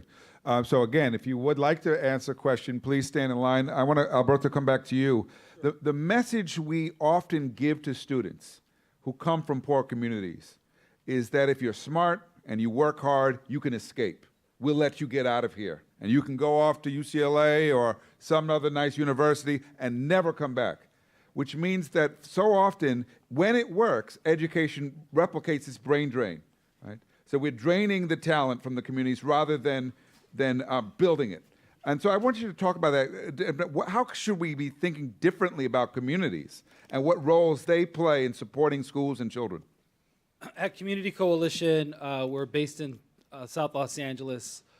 We're less than a mile away from where the LA uprising started in '92 near Florence and Normandy. And one of our messages that we give to our youth is that if we're going to transform our community, not just our schools, you need to stay. You need to invest. You need to be committed to making our city recognize and respect the beauty that exists in South Los Angeles. That is the message that we believe we need to give to our families and to our kids. Because if we continue to encourage folks to leave, not only is that a brain drain, but you continue to reinforce the concentration of poverty that is what we're talking about here today. I think that is just a critical message. I'm on the board of the Olympics for Los Angeles. Kind of controversial decision. Actually, it's stayed up many late nights thinking about it. But part of the reason I decided to do it was to impact the potential consequences of more policing and sweeping away homelessness and how do we get people jobs. So I went to the, let's get to this point around pride for a community. I went to the presentation, the pitch that they do to the Olympic Committee, and very fancy, like all of these lights and big screens, and there's a map of LA. And they say, and in the valley, there's the Sports Aquatic Center. And it's like all these lights, and it was really exciting. And in Long Beach, we'll have the volleyball tents and whatever. And then Santa Monica will have this piece, and it's really amazing. And all of these are small circles on the map. And then it's like, and there's the downtown sports center, and it's a big ass circle like this, right? It's like this big, because the majority of it is in South LA. But for some reason, we couldn't acknowledge South LA as a part of our city. What are we communicating to our children, to our neighbors, right? It's the same kind of rep that Pacoima gets, right? You get completely ignored. People think about the valley, think about the West Valley. They don't ever want to talk about Pacoima, right? They just don't want to do it. Part of the message to our children about reinvesting is not just about getting our kids to think different, but it's about getting our city to think different, getting our entire country to think different. I believe that education really is one of the unique opportunities where we can get our richer, more wealthy communities to have a real conversation about poverty and inequality, because all the other issues are too difficult for people to really accept.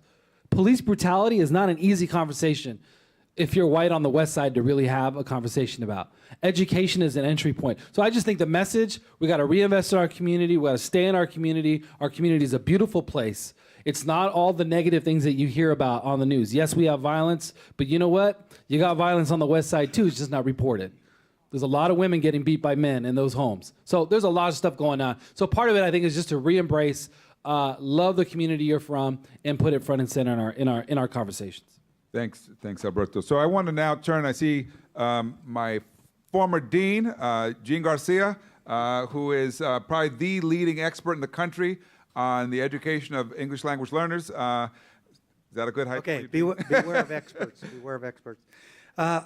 All of you have been focusing on school, on a school, and all of us have visited and studied schools that work. Some even in this room have written about districts that work, that really perform really well around issues that you've addressed. My question really is the school the right focus? Aren't we talking about a set of systems that impact development and learning. And the question really to the panelists and to you, Pedro, is transformation of schools really the issue? Is it transformation of development and learning opportunities as opposed to schools? Okay, thank you. Before we respond, take a note, because we're going to take the next question. Are you ready? I wasn't prepared, but okay. I've noticed the term poor and poverty used interchangeably with economically disadvantaged. However, the term disregards the richness in culture and relationships within the community. So how can we shift our paradigm to destigmatize the label of poor? Okay. And then last question over here, and then we're going to turn back to the panel. Hi, Ruben Jacobson with the Coalition for Community Schools. I took your advice and wrote it down. When I look at school improvement plans or the state ESSA plans or any typical school strategic plan, family and community engagement is often last on the list. Help me with messaging, since we're talking about reform versus transformation. How do you communicate to quote-unquote education reformers or policymakers and others that true transformation requires starting with families and communities? All right. So we got 3 good questions. We need very short, succinct answers. First one's about, are we just talking about, why just limit it to schools? And we know very well we need to think bigger than that in terms of transformation. Anybody want to take a crack at that one? I wanted Ruben's question last. Okay, you can take that one then. I was just thinking about that because if you guys read my bio on paper, I'm one of the best teachers my students can ever get. I'm National Board Certified, California Teacher of the Year. I am distinguished scholars. I have all these awards, and yet my students I still had students that failed. It didn't make any sense. I had no choice. Just education happens way before they ever enter my classroom. And so you have to engage your parents. You have to engage your community. Simply because I was, on paper, the best my students could get, and I wasn't enough. I wasn't enough. It's sobering, and it was humiliating. And then I made Jenny Carey a member of my design team when we divided school. She was not a teacher. She was not an administrator. She was a community coordinator. And she brought in community resources to fill in the gaps. I wasn't able to do that. But going back to the first question, the focus should be the schools, because that's really where it all happens. Where that student's in front of me, I need to make it happen right there. Yes, the focus does need to be the schools, absolutely. And the school, that universal obligation, using some of my words from Patient History ourselves, has to include my community. So it just, you expand the definition, but it has to start with the schools, absolutely. Alberto, Cheryl, is that too narrow a focus to say we're going to focus on the schools? I mean, I think the focus is on the schools if we're going to really transform our students, but I've also been involved in community transformation efforts in Los Angeles County. They're beginning to start these health neighborhoods where they bring together mental health, schools, housing agencies, employment agencies within communities to really start partnering instead of staying in our silos. And how can we leverage employment agencies on school campuses, and how can school campuses refer to mental health agencies, and how can our public health folks really help think about a public health infrastructure to really reach the needs of our students in our schools. So I think it's both. Yeah. But that, thinking about, I mean, often the example that people point to is the Harlem Children's Zone as the most comprehensive approach. 12,000 kids in Central Harlem, but that's not been replicated. A lot of people say, well, it's too expensive. Look at how much money they've raised. Should we, Alberto, do you have any sense of, is this something we could actually do in other places? Could we do this in LA? A Harlem Children's Zone? Something like that? I do think that we need to have an intervention like a Marshall Plan targeting our highest needs communities, period. I think that if we treat schools as isolated islands disconnected from the community, then I would say no, don't focus on schools. But if we change our framework and recognize that schools are catalysts in the community, a key asset, then we absolutely focus on the school and everything that it's connected to. The transit system, the parks, the health centers, they all have to work together. I believe that if we're ultimately gonna both tackle poverty and transform our educational outcomes for our kids, we have to do both. And I don't see how we not do that, because this false debate between focusing on the anatomy of school or only on the ecology has only gotten us so far. That's why I like the nature of transformation. We have to finally look at both, and I think we have to. There's no other way. Lily, you're going to get the last question about labeling, okay? This question about what we use to talk about kids, whether you're talking about poverty, disadvantage, at risk, special needs, special ed. Someone was telling me the other day that many of our kids are suffering from something called ABT, ain't been taught. That's what they're suffering from. So what about, should we be concerned about the reproduction of labels and the way that creates a self-fulfilling prophecy? Yes. I love true/false questions, so thank you. That was easy.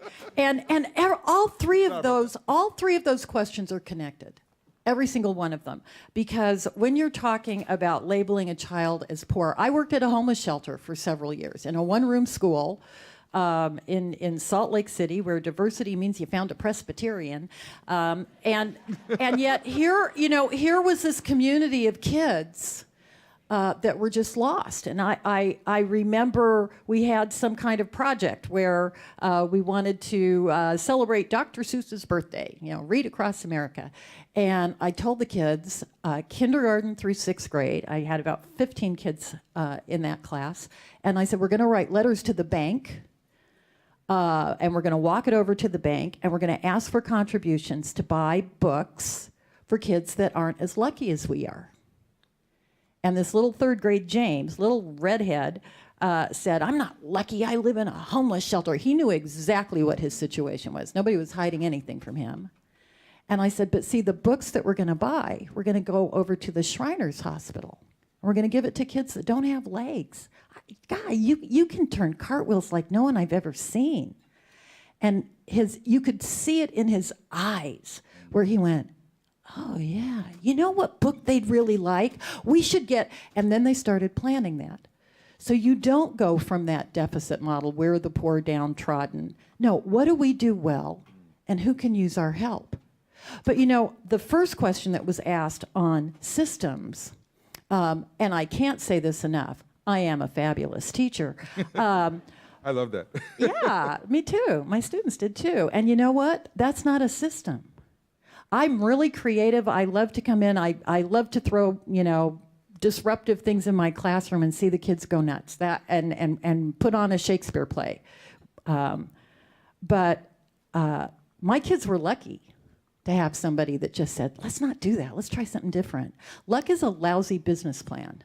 You need a system that says, so I've got a great idea. I'm going to talk to Sue across the hall, and we're going to see what we can do together. And wow, these kids, let's look at these indicators. You know what? Sometimes seeing kids' report cards and their test scores, that's an indicator that maybe something's working or something's not. So you need a system that says we analyze, we look at data, we make creative decisions about that. And we have a Secretary of Education that just mocked the word system, because her answer to everything is, no, just hand them a check for a voucher and wish them well in the marketplace. We know that what's working in your school is that you have a system, you described it, adoption policy. It's part of your system of connecting kids with human beings. You developed it. You make it work. You see if it's working. If it's not working, you change it. And it's on that school level. So if you're dealing with poverty, if you're dealing with gang violence, if you're dealing with gifted kids who don't have access to the programs that they need, it's going to be the system that you're going to have in place to solve all of those problems. And on community schools, that's the best system I've ever seen. Something that says I'm responsive to that community that loves those children, and they're going to protect this school. We won't have to have teachers with picket signs. It'll be the parents that make the demands. Thank you for that. Alberto, you get the last word. Thank you. I appreciate it. I wanted to say something about the poor question. Look, there is an absolute need to talk about the assets in our community. Absolutely. Our community needs it. Our city needs it. We get so focused on the deficits. But I will say that there is no shame in being poor. There should be shame and inequality in our inability to conquer the problem. The poor folks who speak about their conditions is a form of liberation, to be able to talk about the situation I'm living in and that I'm not alone because my neighbor's going through it and my aunt is going through it. The fact that we don't talk about it, the fact that we don't, it's in a very similar way. Well, I'm not going to say that, but yes, we have to be able to allow our kids to talk about poor folks, to talk about their experience, because it's a liberating experience. There's a poor people's movement that's being developed out of North Carolina by Reverend Barber. I think that he is a good example of how we take pride in taking on the issues of poverty and the conditions that we carry with us. Because at the end of the day, like in the pedagogy of the oppressed, the only people that can liberate everyone are those that are most oppressed. Thank you. Thank you for a rich discussion. Let's thank our panelists.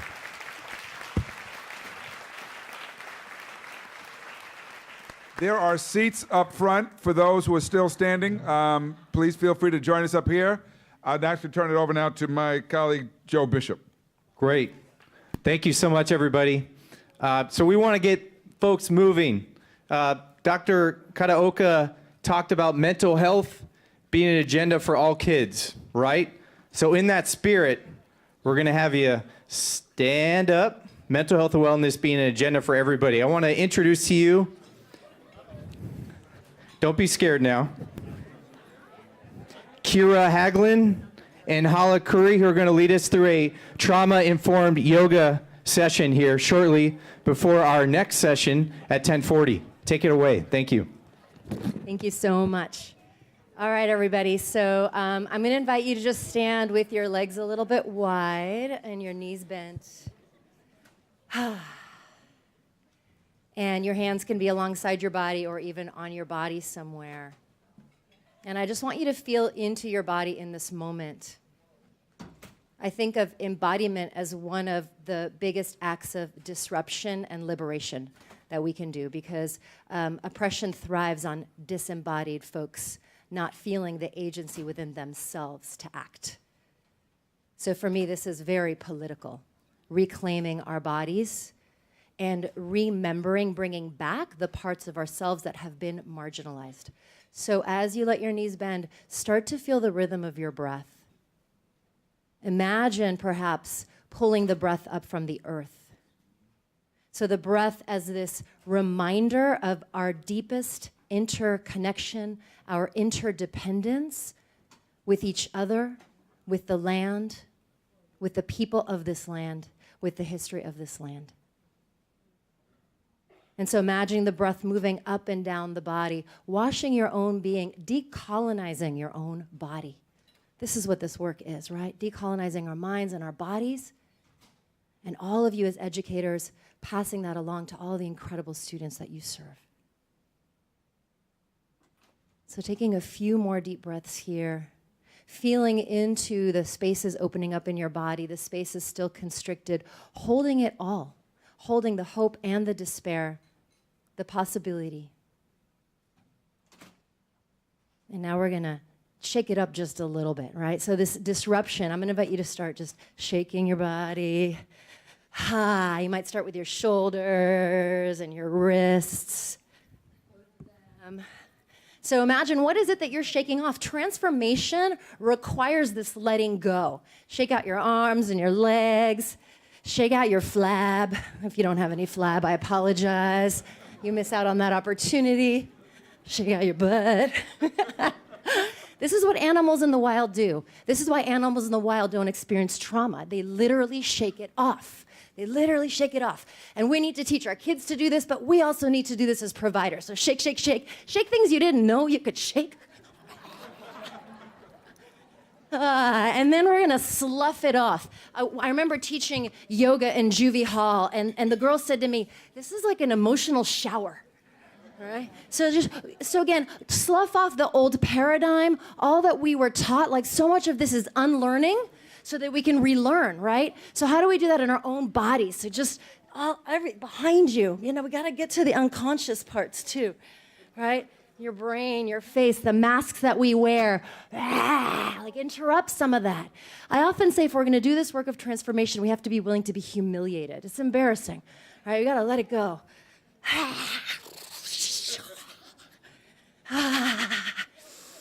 And then pause and notice. You might feel a tingling through the body or a temperature change. In trauma work, we call this discharge. As we shake, we release the unexpressed emotion, the unexpressed impulses that we hold in our bodies when we can't act. We are in a collective trauma, and you all are the healers. You all are the healers, so feel it in your own body. I'm going to pass the mic to my colleague, Kira. So transformation requires energy, and that requires support. And for all of us, it's so hard to move to a system of love if we're constantly in a system of fight and flight or freeze. And not only are our students in that, but it's also all of the first responders, anybody who's working within the system, yeah? So what do we need for ourselves? And that's about grounding and connecting, finding the resources from embodiment to start to shift that. So where Hala brought you in terms of just being aware, I want you to see if you can actually feel your feet. And if you're wearing uncomfortable shoes, take your shoes off. It's okay. Okay? And now, just kind of move forward. Move forward enough where you're not going to fall. Your body is incredible. Your mind and body work together to make sure you're not going to fall over. And just see what happens as you do this little subtle shift. What's moving forward? Is it your neck? Is it your shoulders? What's keeping you upright? How's your breath as you do this? Yep. And then shift back. So interoception is the way our bodies let our brains know what's actually happening. How are we aware of our own systems? And again, how do you know you're not going to fall backwards? What's keeping you upright? What's keeping you stable? Yeah. How's your neck? How's your face? Does this remind you of an expression of when you worked with a student recently? Okay, and going forward again. Yeah, just those little subtle shifts. Now see if you notice anything different. And going back. So if we're unable to tell what's happening with us when we're out of balance, how are we going to model that? How are we going to be there to support our kids? Because it's really just about that resonance. And then come to the center and see if you can find what's called, what I kind of call a potent posture. You're not forward, you're not back, there's less effort, and you're just in your middle. Feel that a little bit? Yeah. Okay, now let's see what happens. And I'm going to invite you to breathe. If breathing doesn't work for you, don't worry about it, okay? Just try not to pass out. But we're going to take the arms. This is the action. It's an opening, and you can open as wide as you'd like or as little as you'd like. It doesn't matter. And close. And if opening your arms doesn't feel comfortable or you don't have space, just do it with your fingers. Yeah, so a little opening. Yep, and close. You got it. Okay, now, if you'd like to add the breath in, go ahead, consider an inhale, consider an exhale. Okay, now notice what's happening in your body in the legs. Yep, a little bend in the legs, accessing your largest muscles of fight and flight, which are in your legs. If we're asking the kids to stay at a desk all day long without moving this, they might start to feel trapped. And we know with trauma feels trapped. Let it move. 1 or 2 more. Now, you might actually engage in a hug here. Whoa, wrap it around. And again, opening. And see if you can give yourself a hug. These are your containment muscles, bilateral stimulation to the brain, giving messages that things are okay. Okay, now, a little bit down, as if you're kind of gathering all of that juicy energy up. And you can push, you can shove, you can reach, you can connect forward. Whatever you choose, and then center. We're going to do that out again. You might be clearing off the email. All right, you might be reaching out for a hand, and out. 3 more breaths, just like that. Inhale, connect forward, reach forward, create some boundaries forward for yourself. But what do you need to stay juiced, to stay passionate, to move out of your fight and flight, and to stay in love? Good, and then we're going to reach up when you're ready. See if you can interlace your fingers. This bothers the shoulder, just keep the arms wide. Can you feel beyond your fingertips, and can you also touch earth? What's in the ground? What's beyond? How's your breath? Beautiful. Bring the hands behind. See if you can clasp your own hands. Just making some connection like you're holding your hand. Allow the shoulders to roll back. You might imagine your eyes or your heart having some eyes on it and just the heart looking up. Take a full breath if you can. And as you release, open your mouth. Yeah. One more time, just a little lift or maybe a huge lift. But as you do that, can you feel feet? Can you feel wherever your center is? It might be your belly, it might be the heart. And then release. Right. And then now just starting to come on back. If you were to find a center of you, where would your center be? Can you put a hand on your center? So it might be your heart. For some of us, it might be our bellies. It might be our heads. See if you can just move back into it. And I'm going to keep my eyes open, so if you feel comfortable to close yours for a moment, feel free to do that. Yeah. And just check into what's there. If you had to describe this sensation to an alien, what would you say? Tingling, bubbling, movement, fire, flow, stillness, expansion, contraction, life. Yeah, and just reminding yourself of where your center is and what resources, just to keep this percolating, do you need to keep this work going? Do you need to stay in your love? And then all together, when we're ready, as a group, as a collective consciousness, we'll take a breath in and let it out.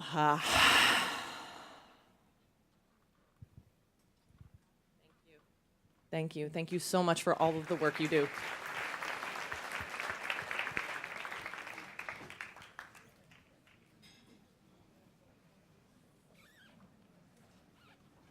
Can we give Kier and Hala a round of applause?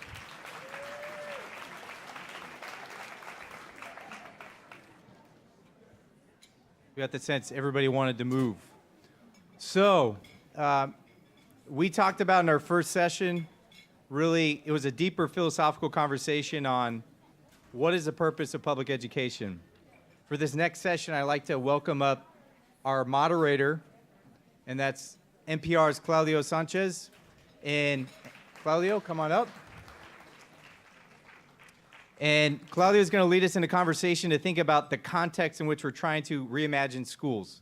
And he's going to introduce the panel. So if you're a panelist and you can hear this, please come to the stage. I think I can see a few of you here. Mr. Alberto Carvalho, Superintendent for Miami-Dade. Ms. Camila Chavez, Co-founder and Executive Director for the Dolores Huerta Foundation. Dr. Robert Ross, President for the California Endowment. And last but not least, Dr. Amy Stewart Wells from Teachers College. So take it away, Claudio.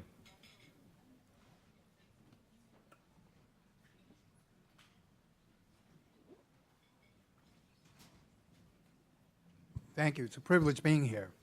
And that picture that was up there a minute ago reminds me why I went into radio. So this is a session, not a lot of time, hopefully lots of good questions at some point, and we're going to give our panelists a chance to vent and maybe respond to some of my questions. This is really an attempt to look at the what, the who, and the how. They're going to do the how. I'm going to do a little bit of the what and the who. And before I introduce our panelists, I'll take the prerogative of being the moderator to give you context from where I'm coming from. And by the way, you know, the more I hear Pedro and think about what headline you would give this event, I say you could easily do this story with a headline reading, UCLA launches rescue operation. Because that's, I think, what we're talking about here, to rescue our policies, our educators, our kids in particular, to rescue them from what has been a failed path, or at the very best, an incomplete path in the name of improving public education for all. But let me tell you a short little story. then we'll get to our panelists. A few years ago, I wrote an essay after a visit here to LAUSD and Jefferson High. At the time, this wasn't, I guess it's been a while. LA hadn't built a high school in 35 years. Randy is no more than 5 feet tall, with a mop of curly black hair, contagious smile. He's carved out his own little world at Jefferson High. He has survived Jefferson High because he befriended a like-minded, ambitious group of students who sought out the most demanding teachers, like Mrs. Botello, Randy's mentor. She would say to me, how any student can get passed on to 11th and 12th grade not knowing how to read, and is often the case, frustrated Ms. Botello to no end. But she said it's the isolation of these kids that is almost as damaging. The isolation doesn't hit kids in terms of race until they leave school, because you've never been around other people, and so immediately the very first thing you feel is inferior, she said. As for Randy, well, everywhere he went, he carried with him a list of SAT words stuffed in his back pocket. And I remember him showing them to me, and he says, look, androgynous, complacent. And I asked him, so you carry a list of these words around, people see you practicing them all the time, and what do they say to you? And he says, they go, well, so you think you're better than us? You're trying to be cool with all your new words? And what do you say to them? I say, yeah, I am. Now, when I met Randy, he was selling Rice Krispie treats to pay for a trip to Columbia University and Bank Street College in New York, which is where he ended up. I've tried to stay in touch with him. It's something that always sticks in my mind about what he told me and what he told me about his view of Jefferson High in his life was this. Randy felt that most kids at his school saw the outside, and it wasn't just white people, saw them as racists, because that's all they heard. That's all they felt, and that even came from his teachers.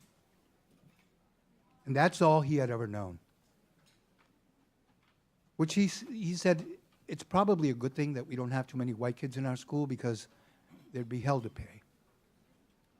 Although maybe, he said, maybe someday we'll have more white kids, and that'll be a good thing.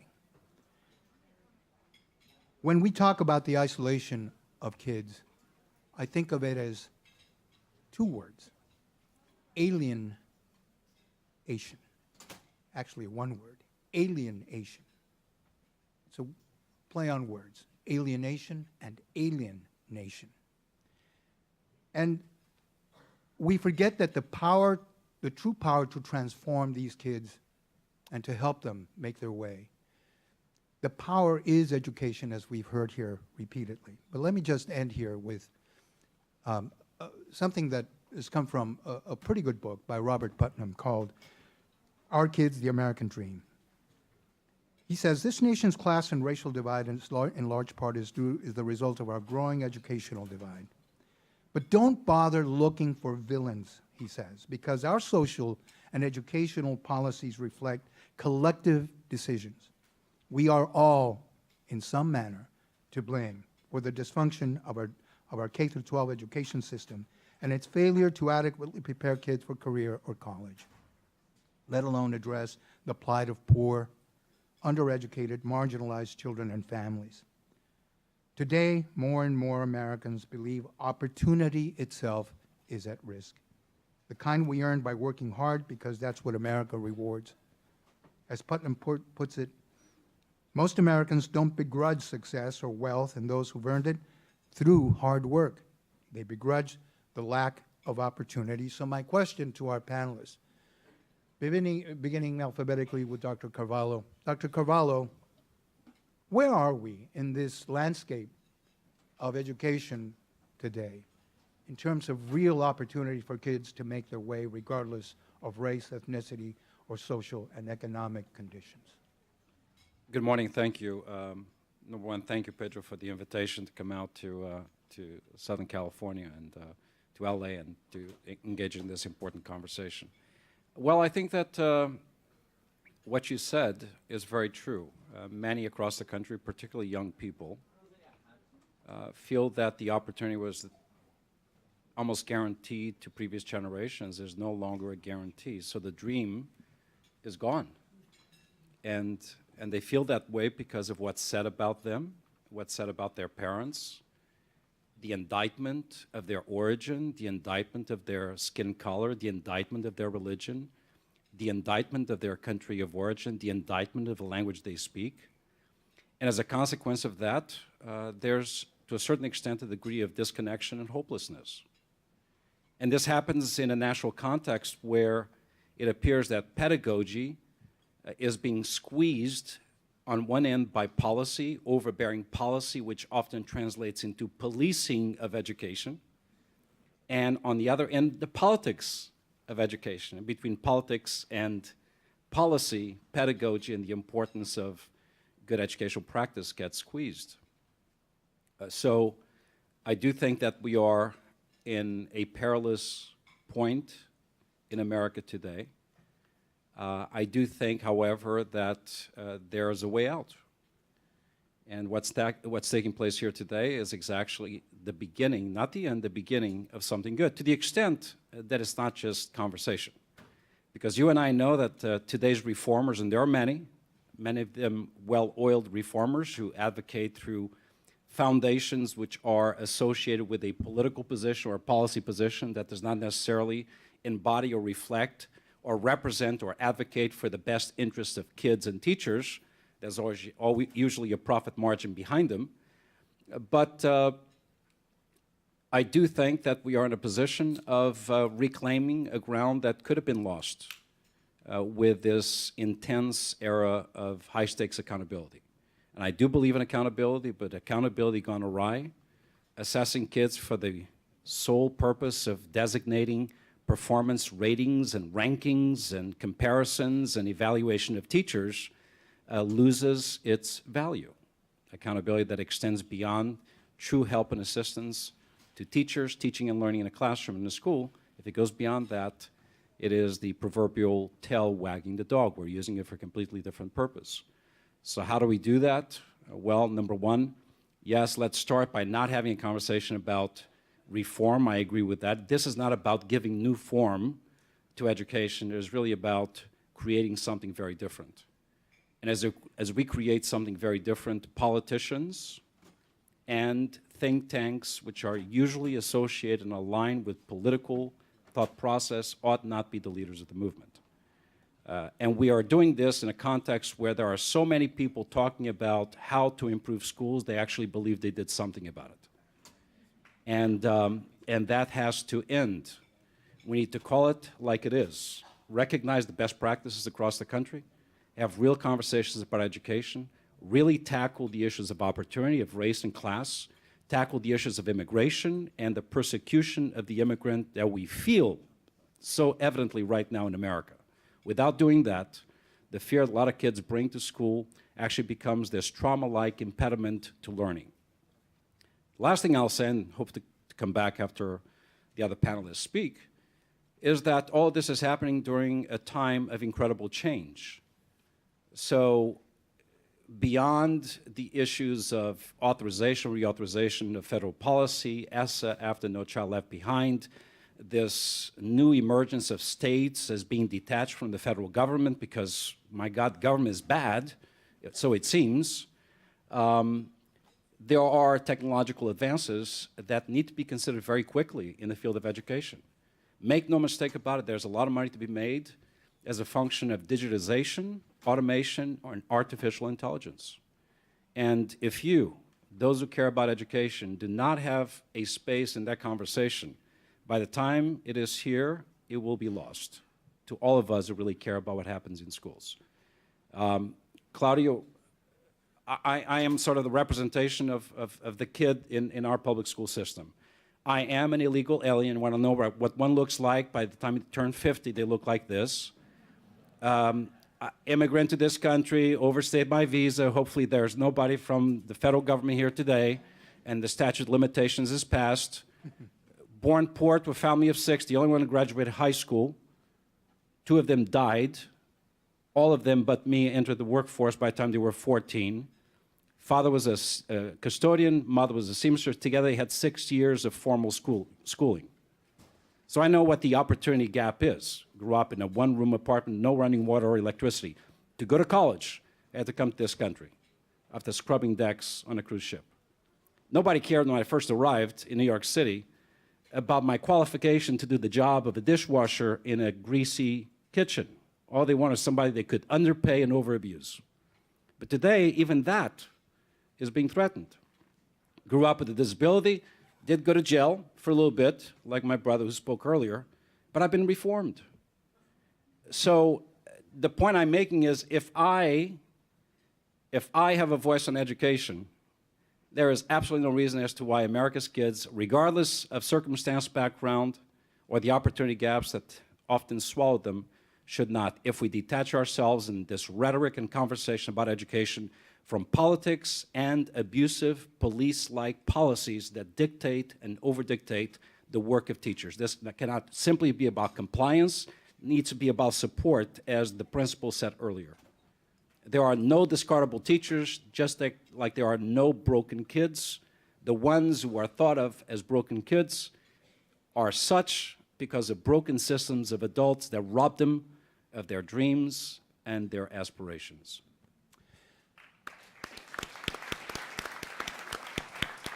Let's go to Camila Chavez. Ms. Chavez, NPR is going to embark soon on a series of stories about migrant education and revisiting Harvest of Shame, revisiting that world that has become almost an afterthought of children traveling long distances or short distances.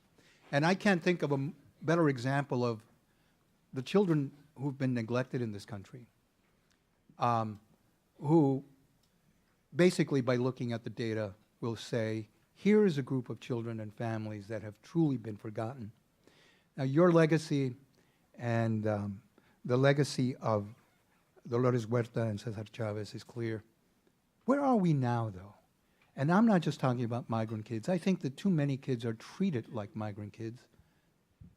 But what is it that you see, both in terms of hope, that we can at one point or another be able to recognize the plight of that community and the communities that are affected by the neglect? Where are we? Well, first of all, I just want to thank the event organizers for the invitation to be here today and to bring the voice of the Central Valley. I know that I see a lot of my esteemed colleagues here in the audience. And, you know, so we are based in Bakersfield, California, in the Central Valley, and we have a long way to go.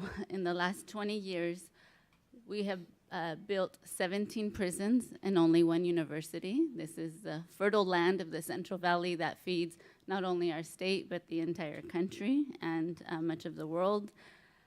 Of the 40 highest suspending school districts in all of California, they reside in the Central Valley.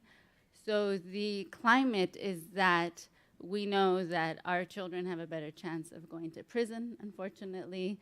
The push-out rate is extremely high, and the #1 school district in all of California that's pushing out students is also in Kern County, and that's where we are based, where we do our work.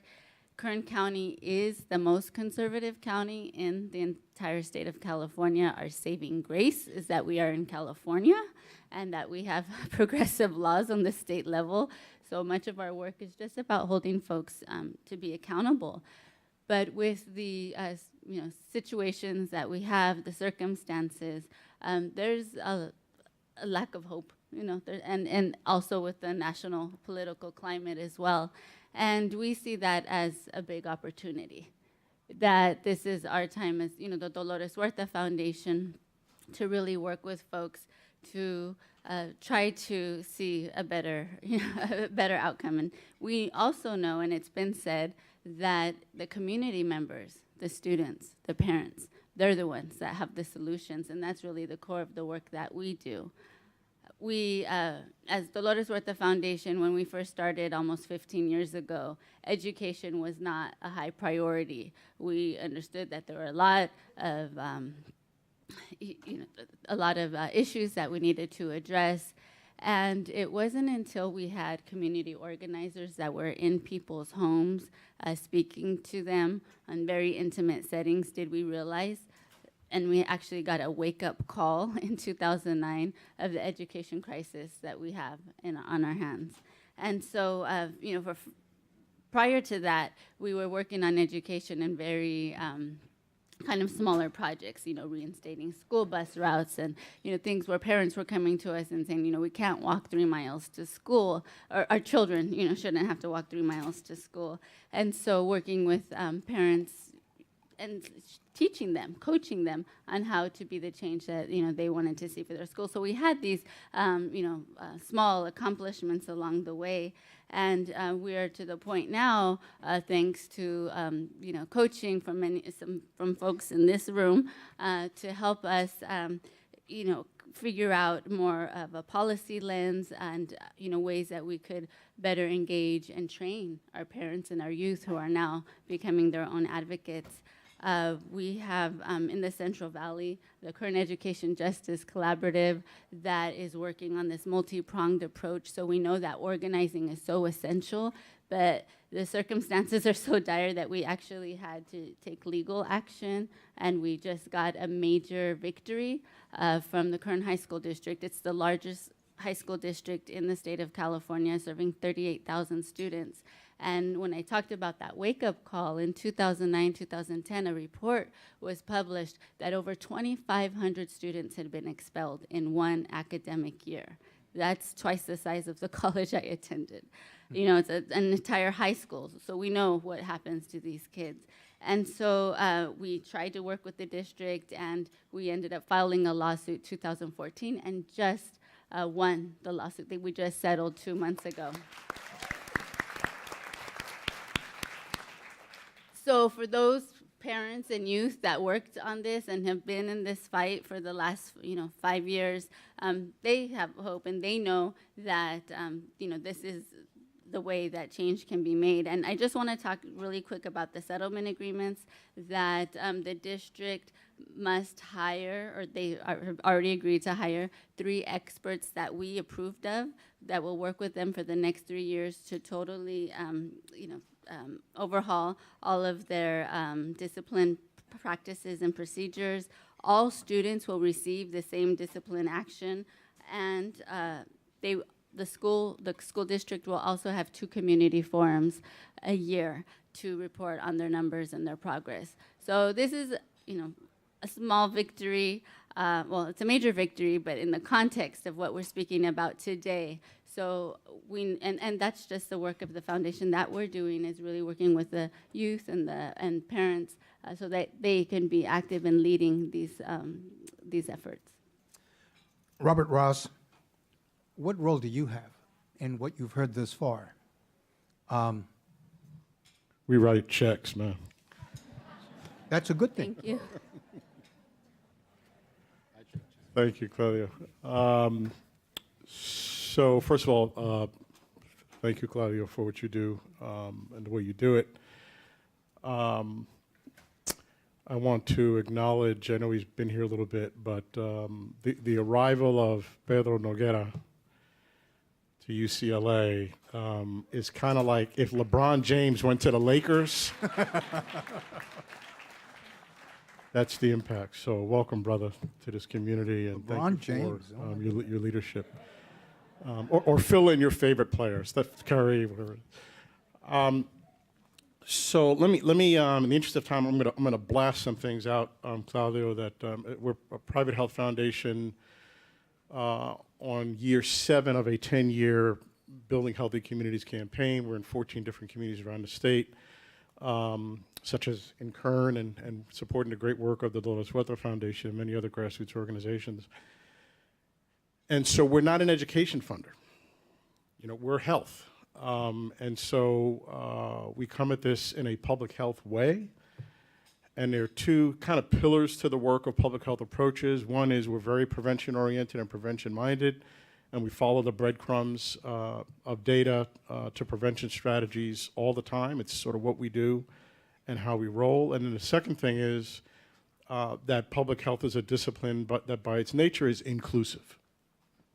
Okay, so if you're trying to manage a hepatitis outbreak or a meningitis outbreak in a community, we can't begin that by saying, well, you're black and you're brown, so you get at the end of the line, or you don't have the right kind of immigration status and you can't get this vaccine. We don't roll like that, right? A healthy community is inclusive in its orientation, and so we bring that, which sounds matter of fact and sounds like that should be standard operating procedure, except it's no longer standard operating procedure since the election of last November. So we now have an inclusion and an exclusion narrative that are bumping up against one another, and this work is sort of unfolding against that. So we follow the science, but we also try to listen to the wisdom and voice of community. And where the voice of community is strong and the science match up, we try to jump on those health issues with both feet and try to do it assertively and boldly. So here's what, if I would apply sort of what we learned to reimagining public education and what needs to be on the table from a pediatrician's perspective and from a health foundation's perspective. One is and this is Superintendent, you can tell me whether this is putting too much pressure on schools and school districts versus this is the kind of invitation they need. But communities, and just given your personal story, Superintendent, as reimagine them as the center of hope and opportunity in a community. And so what that means, for example, from policy and practice that would be either accelerated or different, will be several things. One is the science and the data. I mean, I see my friend Neil Halfon out there. Pedro Noguera has been writing about this for a while. The science is beginning to build and build strongly. The roles that exposure to childhood trauma and adversity and childhood toxic stress is powerful, significant, compelling, and the single most important public health issue of this nation. And the science is very clear on this, right? I don't think we need I'm sure there'll be more research on this, Pedro. We don't actually need another paper to convince us about this. But what it means for schools is, for example, the following. When you look at early warning signals of young kids in school who are raising red flags before our ability of the system to respond to them, they are in nuanced and subtle and mundane things such as chronic absenteeism. If a kid is missing more than 15 days of school a year, the data tells us that kid is more than likely, statistically, not destined, but statistically headed for trouble. Third grade reading, we've known this before. It's been known by the education system that third grade literacy levels are important. Third grade reading, I would argue, is now a moral and strategic obligation for this nation to respond, okay? Because of what we know and how far these kids fall behind if they're not at grade level reading literacy. Third, early grade truancy. Even one truancy in the third grade increases risk of academic failure, right? And then the last, as our great friends from the Dolores Huerta Foundation have learned, is school suspensions. Even one school suspension, reducing the likelihood of a child attending four-year college or community college, right? So those four issues, either alone or in combination, I mean, any kid has them in combination, and Superintendent, you know kids who have these in combination, they miss a lot of school, they're truant, they get suspended several times. That kid might as well be wearing a sign on his chest saying, "I'm going to jail, thank you very much." Again, statistics are not, data is not destiny.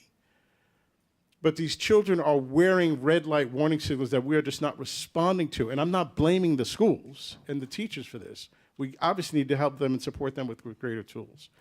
Which means, if all of that is true, reimagining education would follow in the path of sort of the, I don't know if it's exactly the community schools concept, but generically community partnered schools, right? And so an example of that is here in LA. I know our colleagues in the Community Coalition here, an organization we support in South LA that's working with other community-based nonprofits to wrap their arms around the kids who are not showing up at school.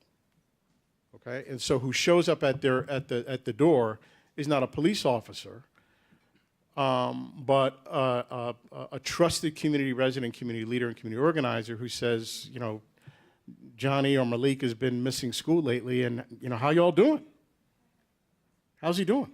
We're worried about him. We love him and we want to see him in school, right? That's a fundamentally different approach than suspending a kid out of school. Lastly, I would say that the combination, for at least for us as how we seeing sort of reimagining education, one is the science and the importance of trauma and adversity and how those kids, how that shows up in the classroom. They show up as defiant kids who end up getting suspended, right? But the second thing we heard from community, and we couldn't stop hearing of this, again, we're a health foundation. We just could not stop hearing about this over the last 7 or 8 years, is the prison pipeline and incarceration and relationship with law enforcement. I mean, communities have had it with the over-incarceration of our young people, particularly black and brown young people. And for black folks, it's over-incarceration through stigmatization. And for Latinos, it's the deportation, immigration, incarceration hook, right? And so there's a lot of anger about this. And so communities, in our view, the good news is that through their, here's someone who can tell you all about this, through their organizing, activism, engagement, and advocacy, they can change things. The school suspension thing has been that, we haven't won that, I'll just end on this point. School suspensions, while epidemic nationally, are down in the state of California by 45%. Okay? Because of this kind of activism, okay? Not because of a paper that we got published in the New England Journal of Medicine. I'll stop there. Thank you. Your point about research is actually a good segue to Dr. Amy Stewart-Wells, head of course, one of the leading research, if not the leading research organization. But here's a question I have about research, and I've talked to people at the Department of Ed who deal with a lot of research that just sits there, gathering dust. And I've heard many people say, well, nobody wants to see this. So it never really has an impact. So I have an issue, as a reporter, I have an issue with research because it's often not in English. It's in some other language that I don't understand. Dr. Wells, where are we on research? What we can and cannot prove that actually means something to that teacher in the classroom who's struggling with a child? Where's the research? What is it telling us? Good morning, everyone. I just want to say hi and thank you for having me, and thank you for your provocative question, Claudio, which actually wasn't the question I thought you were going to ask me, but I have an answer to that one. I think as president-elect of AERA, which is a large organization of 25,000 educational researchers, yes, there are that many, who are interdisciplinary and focused on very different pieces of the educational system, that part of my goal as the president of that organization is to try to connect a lot of the dots. So I think that will help address the issue that you're talking about. So as we know, educational research is funded and conducted and disseminated in a very fragmented fashion. We have the findings from this study over here and that study over there. One's looking at early child development, another one's looking at systems of segregation and inequality. And I think that what we need to do as researchers is not just say, well, now we've done our own little piece of this larger enterprise and leave it there and say, oh, let's do a press release and hope somebody says something about it, and then it's thrown out into the world, and it's not really tied to solutions or connected to the other parts of the problem. Which, as we've heard today, are many and large, but that we work more together across disciplinary boundaries, across what we call the divisions in our organization, which is not an accident that they're called that, and that we try to connect the dots, and that we try to do it in a way that's not just a meta-analysis of data, although that may be the methodology that we use to connect the dots, but that we do it in a way that frames the research to answer the questions, the compelling policy and practice questions in the field of education. And so that's actually my goal, because I'm becoming president of an organization that's focused on creating new knowledge and through systematic research in an era of the post-truth, post-evidence moment in our history. And we want to kind of counter some of the fake news by bringing some of the evidence forward, particularly as it relates to issues of inequality and all of the issues that you all are focused on today. So, Thank you. We're going to go to questions in a few minutes. I had one follow-up question in regards to research.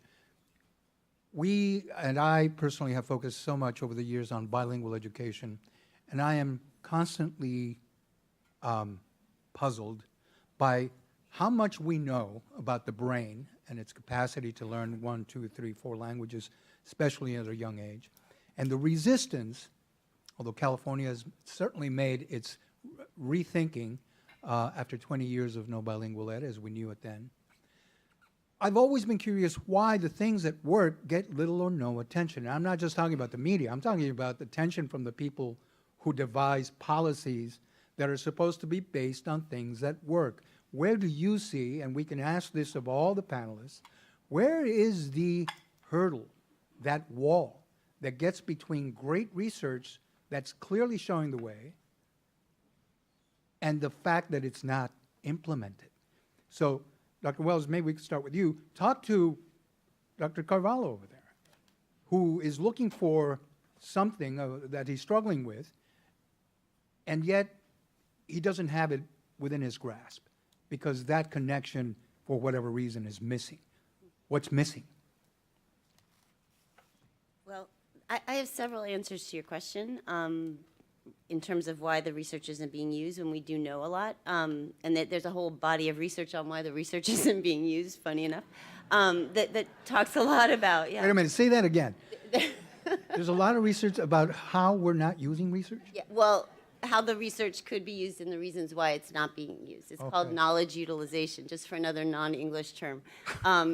Yes, but there are several reasons why that relate to politics, and which is the number one, but also funding and resources, which is number two, but also an accountability system that is completely at odds with what we know about child development and learning. So there's a big problem right there. So if teachers are being evaluated in a way that doesn't reflect what the research is saying about how children learn and understand and learn a new language and become bilingual, but there's pressure from a system that's very data-driven, very narrow in how it's measuring ability and intelligence, then we've lost our profession. Like we've lost the research and the knowledge base, but we've also lost our profession. Dr. Carvalho, what gets in the way of you getting your hands on good research so that can get down to your teachers? Well, what gets in the way, and I was really hoping, based on your question, that she was going to give me the silver bullet. So, what gets in the way is politics.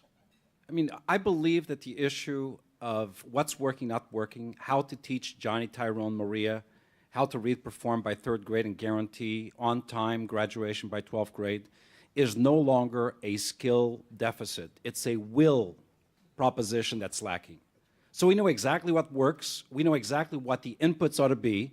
We just decide not to do it. Why? Because it is not politically convenient. Or either it's a lack of courage, or there's money behind other approaches and other special interests. So I am a real believer that, as Pedro said earlier, you look at the success rate of the highest performing schools, and there's always an issue, a fair balance of rigor and relevance. Kids actually like to be there. They find themselves connected. What is one of the biggest elements in delivering that? Access to music, access to arts, access to foreign language, and not detaching kids from cultural and tradition that they feel comfortable in. So the importance of bilingual education is key. So why aren't they funded?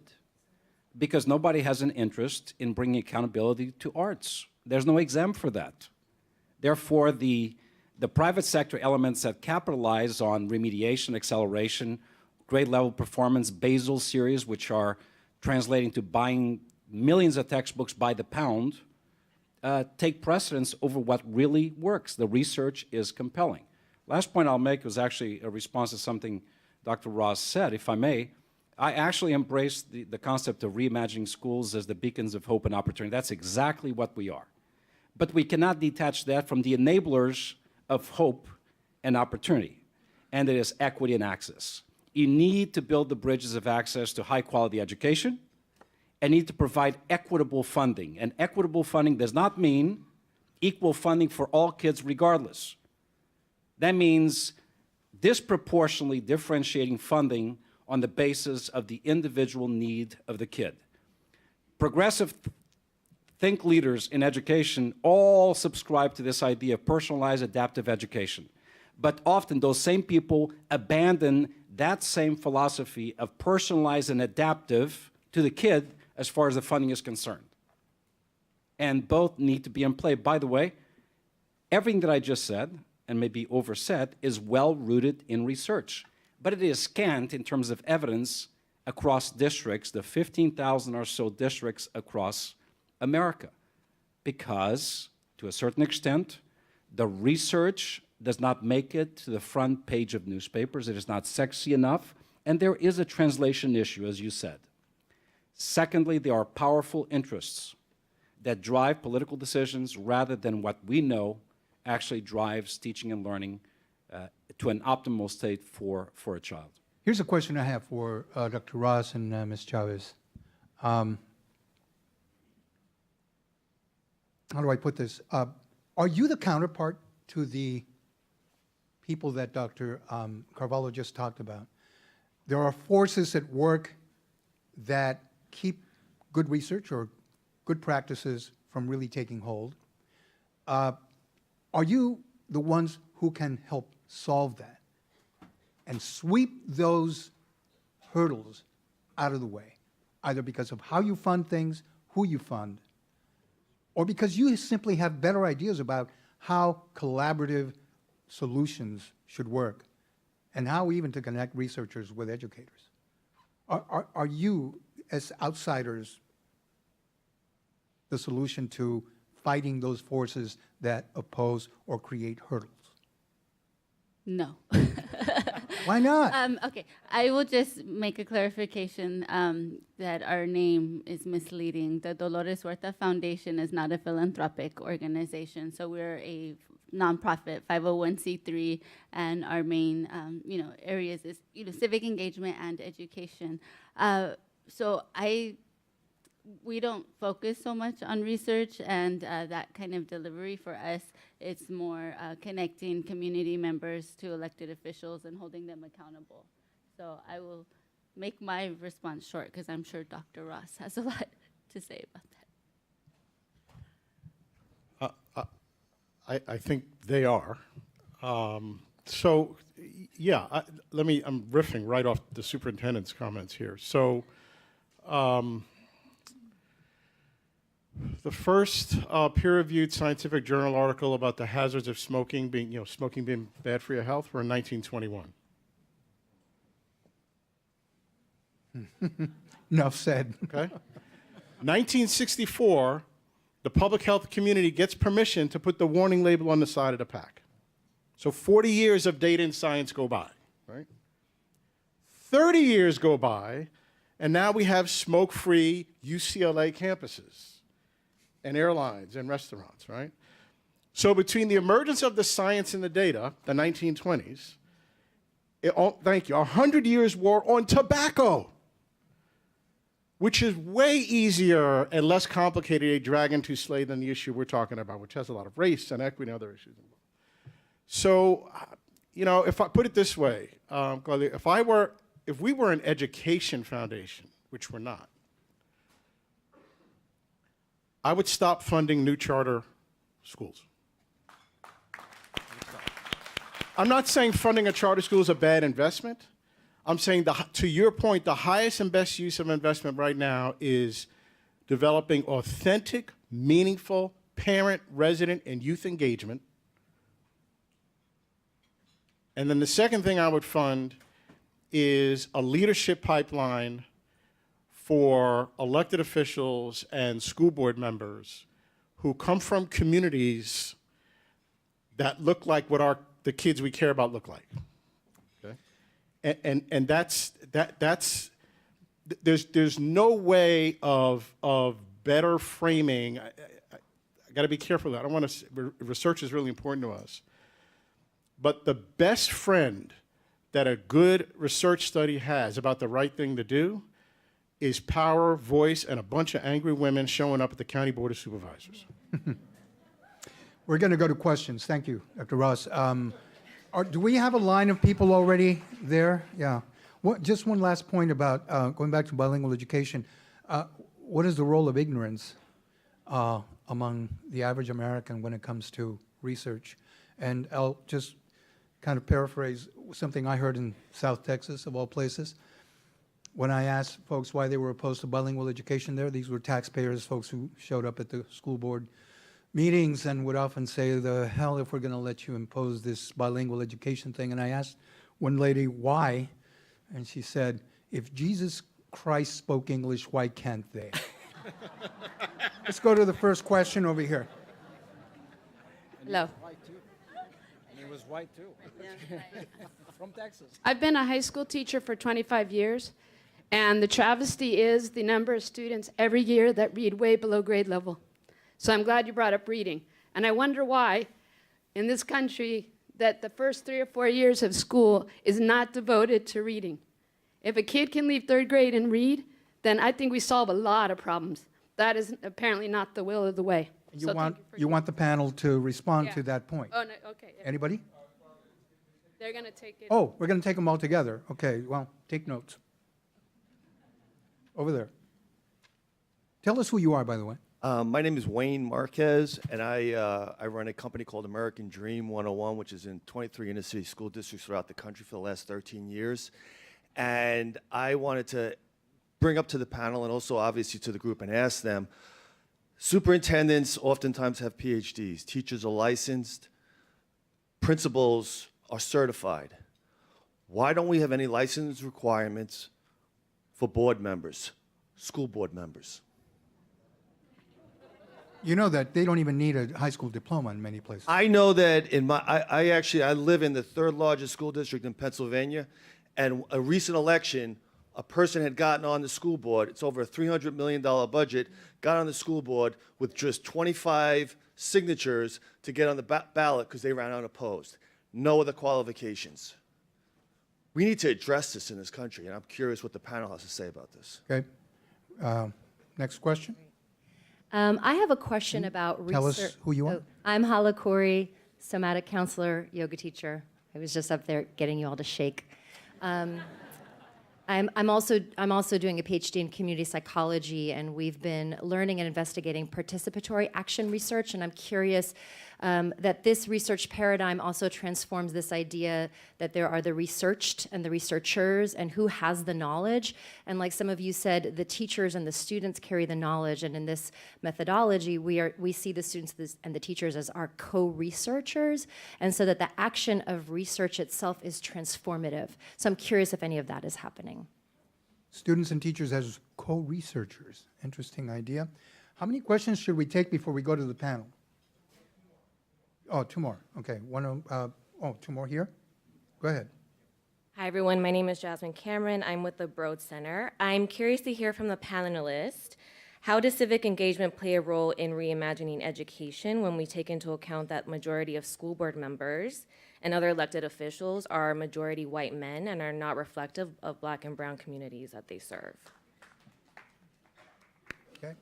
Final question. Hi, my name is Pantea Shakib. I'm with the Rediscover Center. It's a pleasure to hear everyone speak. Thank you for information. One of the things that Mr. Carvalho said, which I think really resonated with me, is music and art and language in schools being the fundamentals and being a part of it. And one of the things you mentioned is that the research is there, but there's other interests involved. My question is, as part of reimagining education, how are some of the ways school districts can embrace that and bring it in across the nation to help foster a stronger base in that regard? So let's start with the last question there, Dr. Gavallo, that maybe you could respond to. Yeah. Actually, I'll give you a less than 2-minute answer to all of them. And I'll begin with the reading by 3rd grade. Here's a fallacy. If our concern is ensuring that all kids read by 3rd grade at grade level by 3rd grade, we already made a mistake, because this needs to be from the time they're born to the very first day they walk into a school. Middle class America, 13 books per kid at home. Poor America, 1 book for every 13 kids. So the problem begins well before 3rd grade. And 3rd grade is a huge predictor of graduation on time. By the way, not because anything special happens. Everything special happens in 3rd grade, just like 2nd grade or 4th grade. The only reason we talk about 3rd grade is because 3rd grade is the grade that we mostly assess across America for the purposes of promotion or retention. That's it. There's no magic associated with a 3rd grader. Kindergartens are far more interesting, and they leak. The second, so investment, not expenditures in early childhood education, but investments in early childhood education that begin before pre-K, start at birth, particularly in underserved communities where access to good food, good health care, good parks, safe streets is lacking, must be a national priority. The second issue, which I'm going to ignore, thank you. The second issue, which I'm going to ignore because I already disclosed that I'm an illegal alien, so probably I am positioning myself for the possibility of being deported. I'd rather not be waterboarded on top of being deported, so I will not opine, since I work for board members, on the question specific to the qualification of board members. But you're onto something. I think I just opined. The issue of teachers and parents as co-researchers is not only an idea and a possibility, it's actually happening. Social media has opened that up. Everybody has an opinion. Now, the danger here, which we go back to a point that was made earlier, is that just like there is an illegitimate suppression of legitimate research because of special interests or ignorance, often the reverse is also true. Illegitimate research is often advanced as fact, even though it is an alternative fact, which is not allowed in purist research. And they both exist right now. Good systems allow for this dynamic interaction where the teacher, the principal, through best practices, which are often research-driven, they're formative in nature, they're not summative, but a practice that worked in the classroom, provide open the dialogue to that teacher so that that teacher can influence a greater audience of other teachers who are trying to find the silver bullet for that same problem. And last, the way to bring the arts and music back to schools, number one, the best way is to never cut them out. It is stupid, it is illegitimate. No matter how bad the economy is, no matter how bad the budget is, a budget of a nation, of a city, of a school system, of a school, a budget reflects your values. So you budget what you value, cut something else. So the way you bring it back is really by reimagining schools. The reason why it's cut out is because what gets funded first? What's assessed? What's assessed? The core subject areas. Reading, writing, arithmetic. And by the way, we package those. 180 minutes, 180 days a year, 7 hours and 20 minutes every day, punctuated by annoying as hell bells, which we inherited from the Industrial Revolution, the whistle. Stop work, stop work. And uncomfortable as could be chairs in rooms that are usually industrial gray with seats that hurt your butt. I mean, when you go home, you don't decide to learn, inform yourself on your iPad or book by imposing those conditions on you.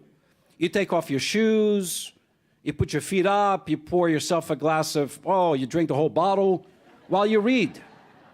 No, I'm not advocating for booze in schools, but I'm advocating for humane conditions in educational environments that actually are conducive to kids learning rather than the opposite.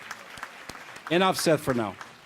Let me piggyback on the research question that was asked about, what was it called?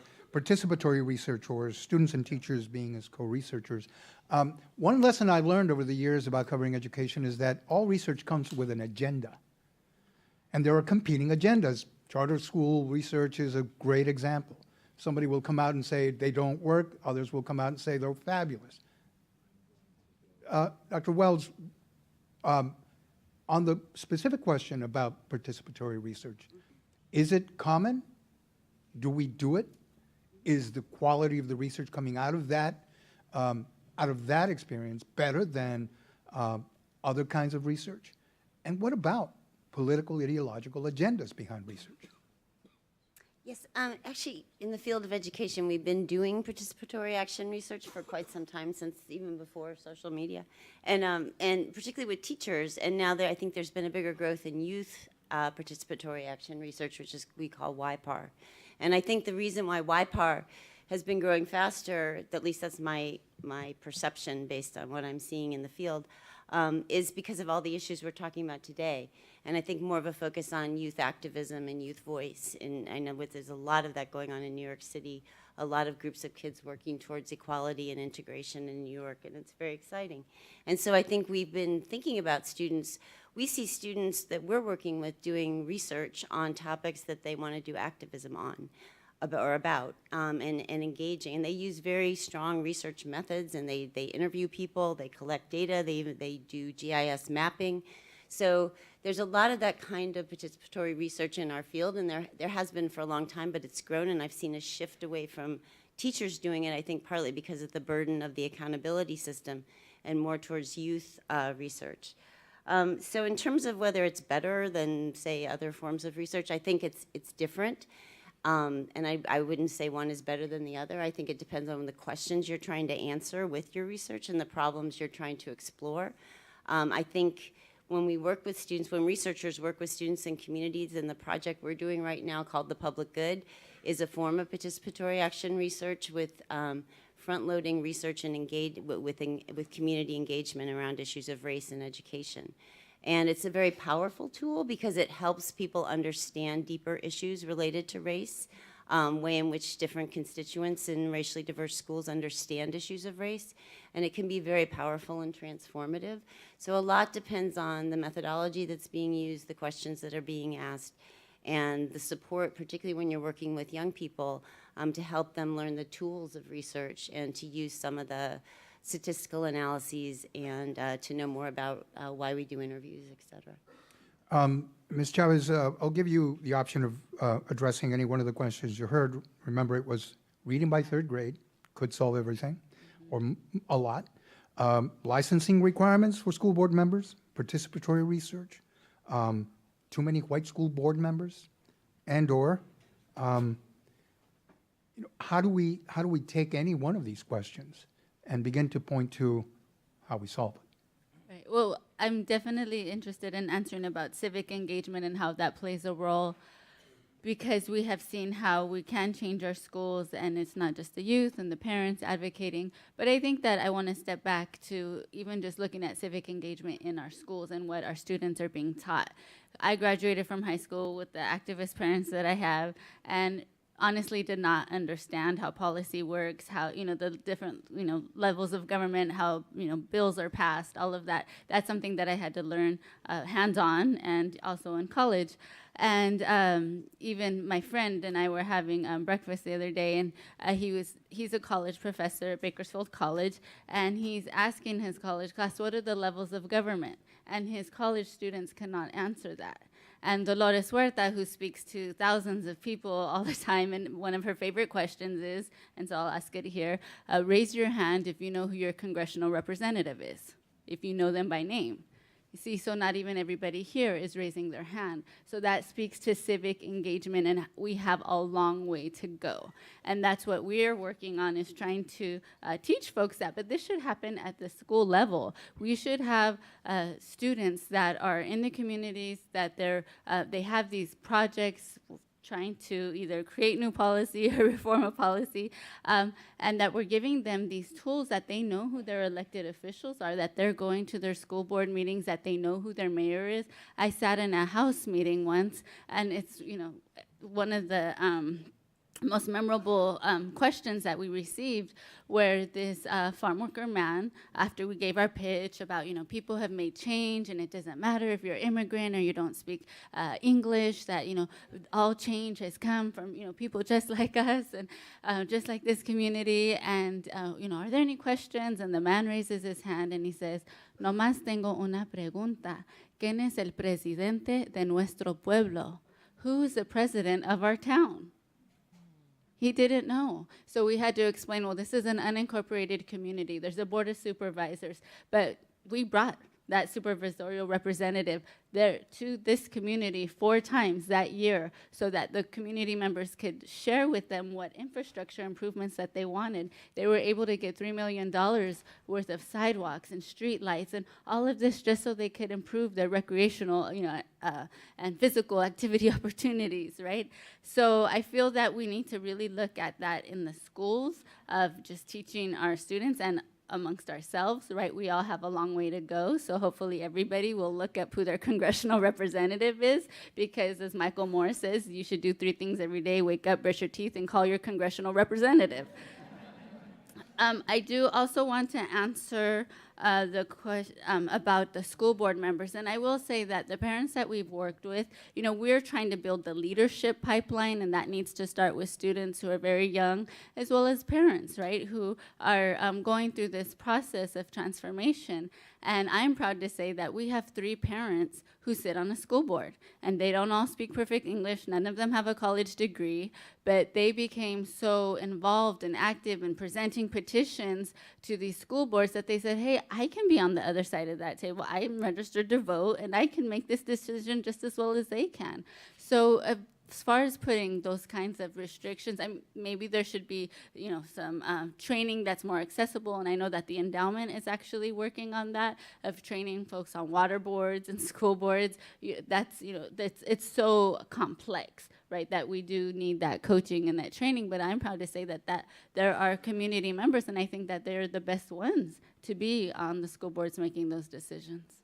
And by the way, the last time I checked, I think the voter output for school board elections is no more than 15, 20%. If that. Incredibly low. Dr. Ross, any one of these questions you want to? Yeah, so we believe community organizations and community leaders in grammar speak should be viewed as action verbs and not direct objects. Community participatory research, we're all for it. I'll just say the following, and Pedro, when the superintendent gets fired by his board for insisting that they be credentialed, we need to bring this guy to California, man. I mean, you need to be here. You have. I think they've tried. Really? Well, we need to try again. Let me just say one thing about narrative and voice, because it gets to the civic engagement issue, because it can sound pretty lofty and ethereal, but so back to those of you that were here in California in the mid-90s, you kind of know what we went through then, right? Prop 187, Prop 225, Prop 209, right? Anti. It's a very exclusionary environment. Sounds familiar in terms of what we're dealing with now. And kind of look where California is now. And so part of that success has been strengthening and building the capacity of organizations like the Suarez-Orozco Foundation and Community Coalition and Brotherhood Crusade and so many others to speak their voice, but also allowing and supporting the voice of young people sort of leading and not being dependent upon people who look like me to speak for them. And so in the state of California, we have moved from a narrative of illegal aliens to undocumented residents to what? Dreamers. Dreamers. That's a very powerful, compelling change in narrative, okay? Because it is that kind of change in narrative accompanied by community voice and engagement that leads to and supports the local control funding formula, which the governor signed, that for the first time brings an equity adjustment to public education funding. You see how that works, right? And so on arts in the schools, on early childhood education to make sure that these kids are succeeding at 3rd grade, we can find $3 billion in the state of California without adding an extra tax to anybody. It's in the justice system and in jails. We spend $1 billion a year to incarcerate young people and about $11 billion a year to incarcerate adults and associated services. The prison populations are coming down through some good, smart work. And and it's all political will, as the superintendent said. We can move $3 billion from those jails budgets into schools and early childhood. And we don't need a study to tell us that. That's a political will issue. Thank you. Thank you. We're closing the session now. Thank you all. Let me reserve, though, the right to close. This whole session was about the landscape. Let me take a stab at this. It was my end notes. It's hard to think of a more satisfying solution to poverty than a good education because it's based on the ennobling idea that for poor families and their children, they can overcome poverty if only they had a quality education and good public schools to go to. But is that really true? Does the research and do the tens of thousands of studies out there support that idea? How much does school matter in the lives of impoverished children? Or are the inequalities imposed on children by their home, neighborhood, peer group passed along to become inequalities in school and beyond? In other words, can good teachers, a rigorous curriculum, new models like the ones that this whole effort would like to back, and with the necessary resources, obviously, can that truly compensate for the isolation, alienation of poor children, for the basic things that they lack? Adequate health care, adequate housing, stable families, safe neighborhoods. So if the goal of our education policies and school reform efforts is to eliminate all social and class distinctions among children in terms of educational outcomes, can these policies by themselves succeed? I've been reporting on education, ladies and gentlemen, for almost 30 years, and much of that time in some of the most impoverished communities in this country. And I don't know to this day if schools can compensate for so many things that they have no control over. But there's one thing I do know, that without a good, safe school and well-trained teachers, caring teachers, loving teachers, you fill in the blank. Thank you all. Thank you, panelists.